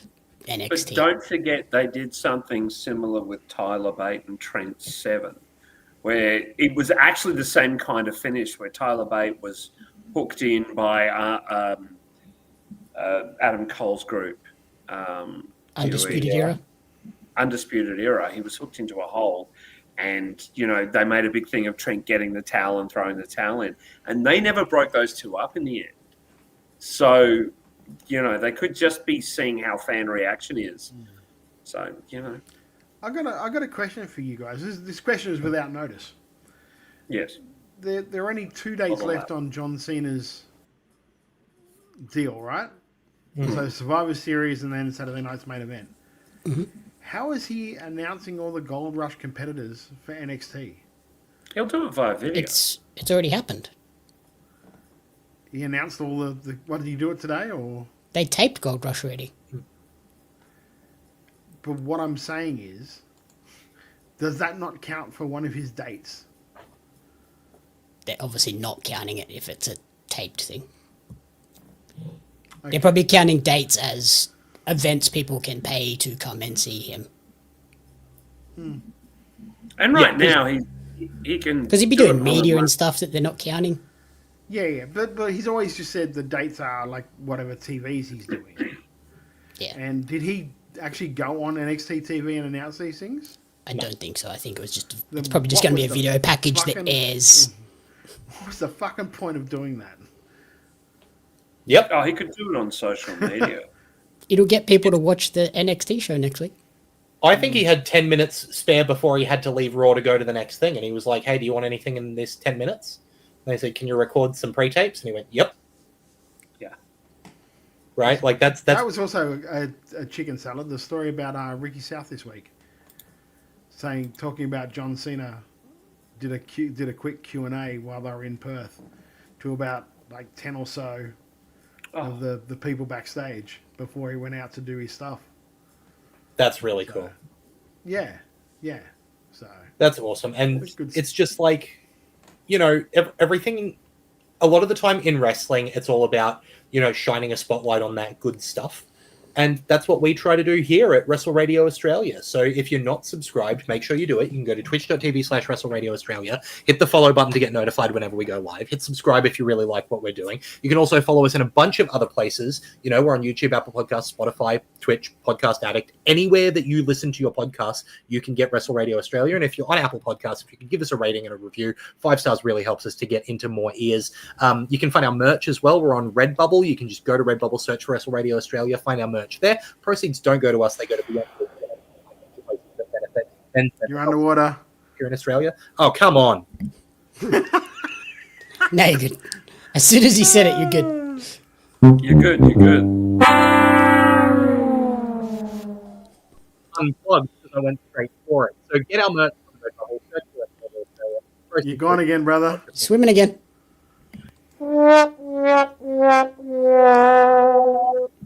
How about now? Jeez. Beyond Blue and Gotcha for There Life you go. support mental health here in Australia, so the proceeds from our merch on Redbubble go directly to them. And if you're looking for merch, you can head to kickout.com.au for merch of your favourite Queensland wrestlers and wrestlers from around Australia. If you're a wrestler and you want your merch up on Kickout, send them a message via their Instagram page and get it up there. You can also follow us on social media at WrestleRadioAU on Twitter and Instagram, Wrestle Radio Australia on Facebook. You can follow me at Lachlan Albert. You can follow Todd at Beast Eastman. You can follow Jamie at Jamie Apps Media, and you can follow Jeff's little project there, WrestleBrania, at Wrestle_Brania. Jeff, WrestleBrania? Yeah, our last show of the year is this Sunday. I'm not hosting. Bros is hosting. We have MJ Russo going up against Kano. It's going to be insane. He hasn't sent me anything yet. It's going to be nuts. I can't wait. He sent me a couple of cryptic shit. And excitingly, next year I'll have a new entrance theme. They just send me the entrance and we have to play it. They fuck me over. I'm furious, but it's so funny. It's so funny. Come along Sunday. Get your tickets now from OzTX. We're live at the Bergie Band Room from 7. See you there. It's just a recording of Jeff's lines from last week. Just dropping the C-bomb constantly. Just me dropping the C-bomb. Just on loop. Yeah. Jamie, tell us about, I don't know, Oz Wrestling Cards, Pario Magazine, The Buzz, The Hive. Tell us what you're doing. Oz Rest Cards. He doesn't know what he's doing. I do this week. I'm on top of it this week. Oz Rest Cards are available now for the December pack. I will be shipping those out. Stacked. It is very stacked. I'll be shipping those out next week, so if you want them for Christmas, get in now. Also, I am about to record an episode of The Commentary Booth with a wrestler that we saw tonight, Jesse Flynn, chatting about Superbad because it has become legal. It is now 18 years old, so we're going to reflect back when was it on... illegal to talk about Superbad? We're going to reflect back on that, and yeah, that's the main things that are going on. It's crazy that people have known about McLovin for 18 years. Jeff, is there anything else that you want to mention while we're doing the wrap-up? No, not yet. But believe me, follow WrestleBrania on our socials because there is some very, very exciting news about next year. I can't believe what's unfolding. It's just amazing. Todd will vouch. He is aware of the big juicy piece of news. Maybe I'll save it till the end of year show. Maybe that'll happen. Anyway, it's coming soon. Oh, that's exciting. I had to actually tell him how big it was. This is what when he asked me, I'm like, yes, that is a big deal. Yes, take that gig. Yeah, I had to kind of check whether it was the deal or was. Let's just say it's bigger than Wiggum's Willie. There we go. That's a cool. Hey, Todd, you're going to push the fact that Wide Bay Pro's Fight or Die goes live on YouTube this Friday, right? I am indeed. If you want to hear Lachlan go, and your winner, and your winner, and your winner. Such a dick. Do you know what actually the funny thing is, right? And I was telling Lachlan this in the chat, right? Is that he's got, like I told you, like he had the lab mic on the whole time. So when he gets into the ring to do his, like the title matches and that, it actually works really well for the show, for like the recording of the video, because it's a clear thing. It's not like you're not hearing the house mic through speakers. You're actually hearing him doing it into a lab mic. But the lab mic's on the whole time. And we don't have, like, for the Wide Bay shows, I don't play the entrances just because A, it cuts a lot of time out, makes it a shorter show, and B, just gets around doing copyright for a lot of the guys' entrance musics. So while Bobby was doing his entrance for the main event, big title on the line, huge moment. Him and Renegade are talking, just cracking jokes about their gear,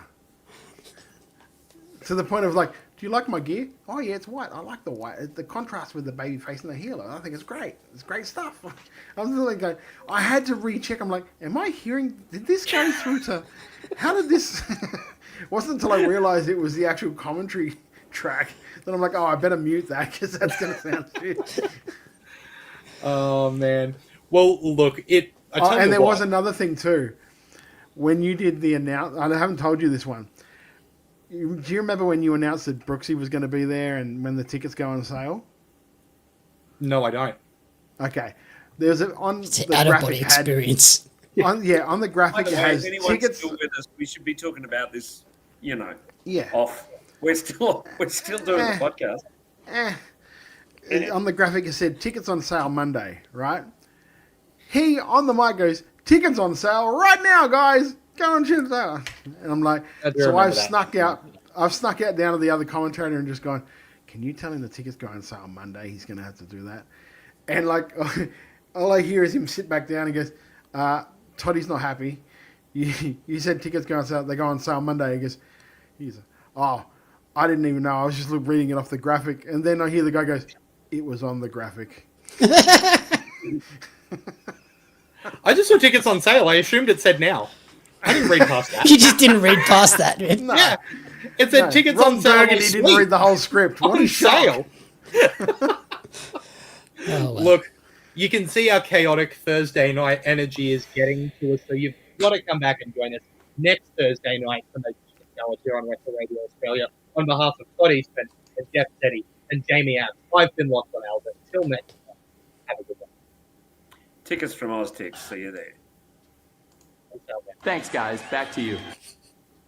Here I was, blaming AEW for feeding you chicken shit, knowing you mindless millennials would be eating it up as if it were chicken salad, when it's really been your fault all along. Make chicken salad out of chicken shit.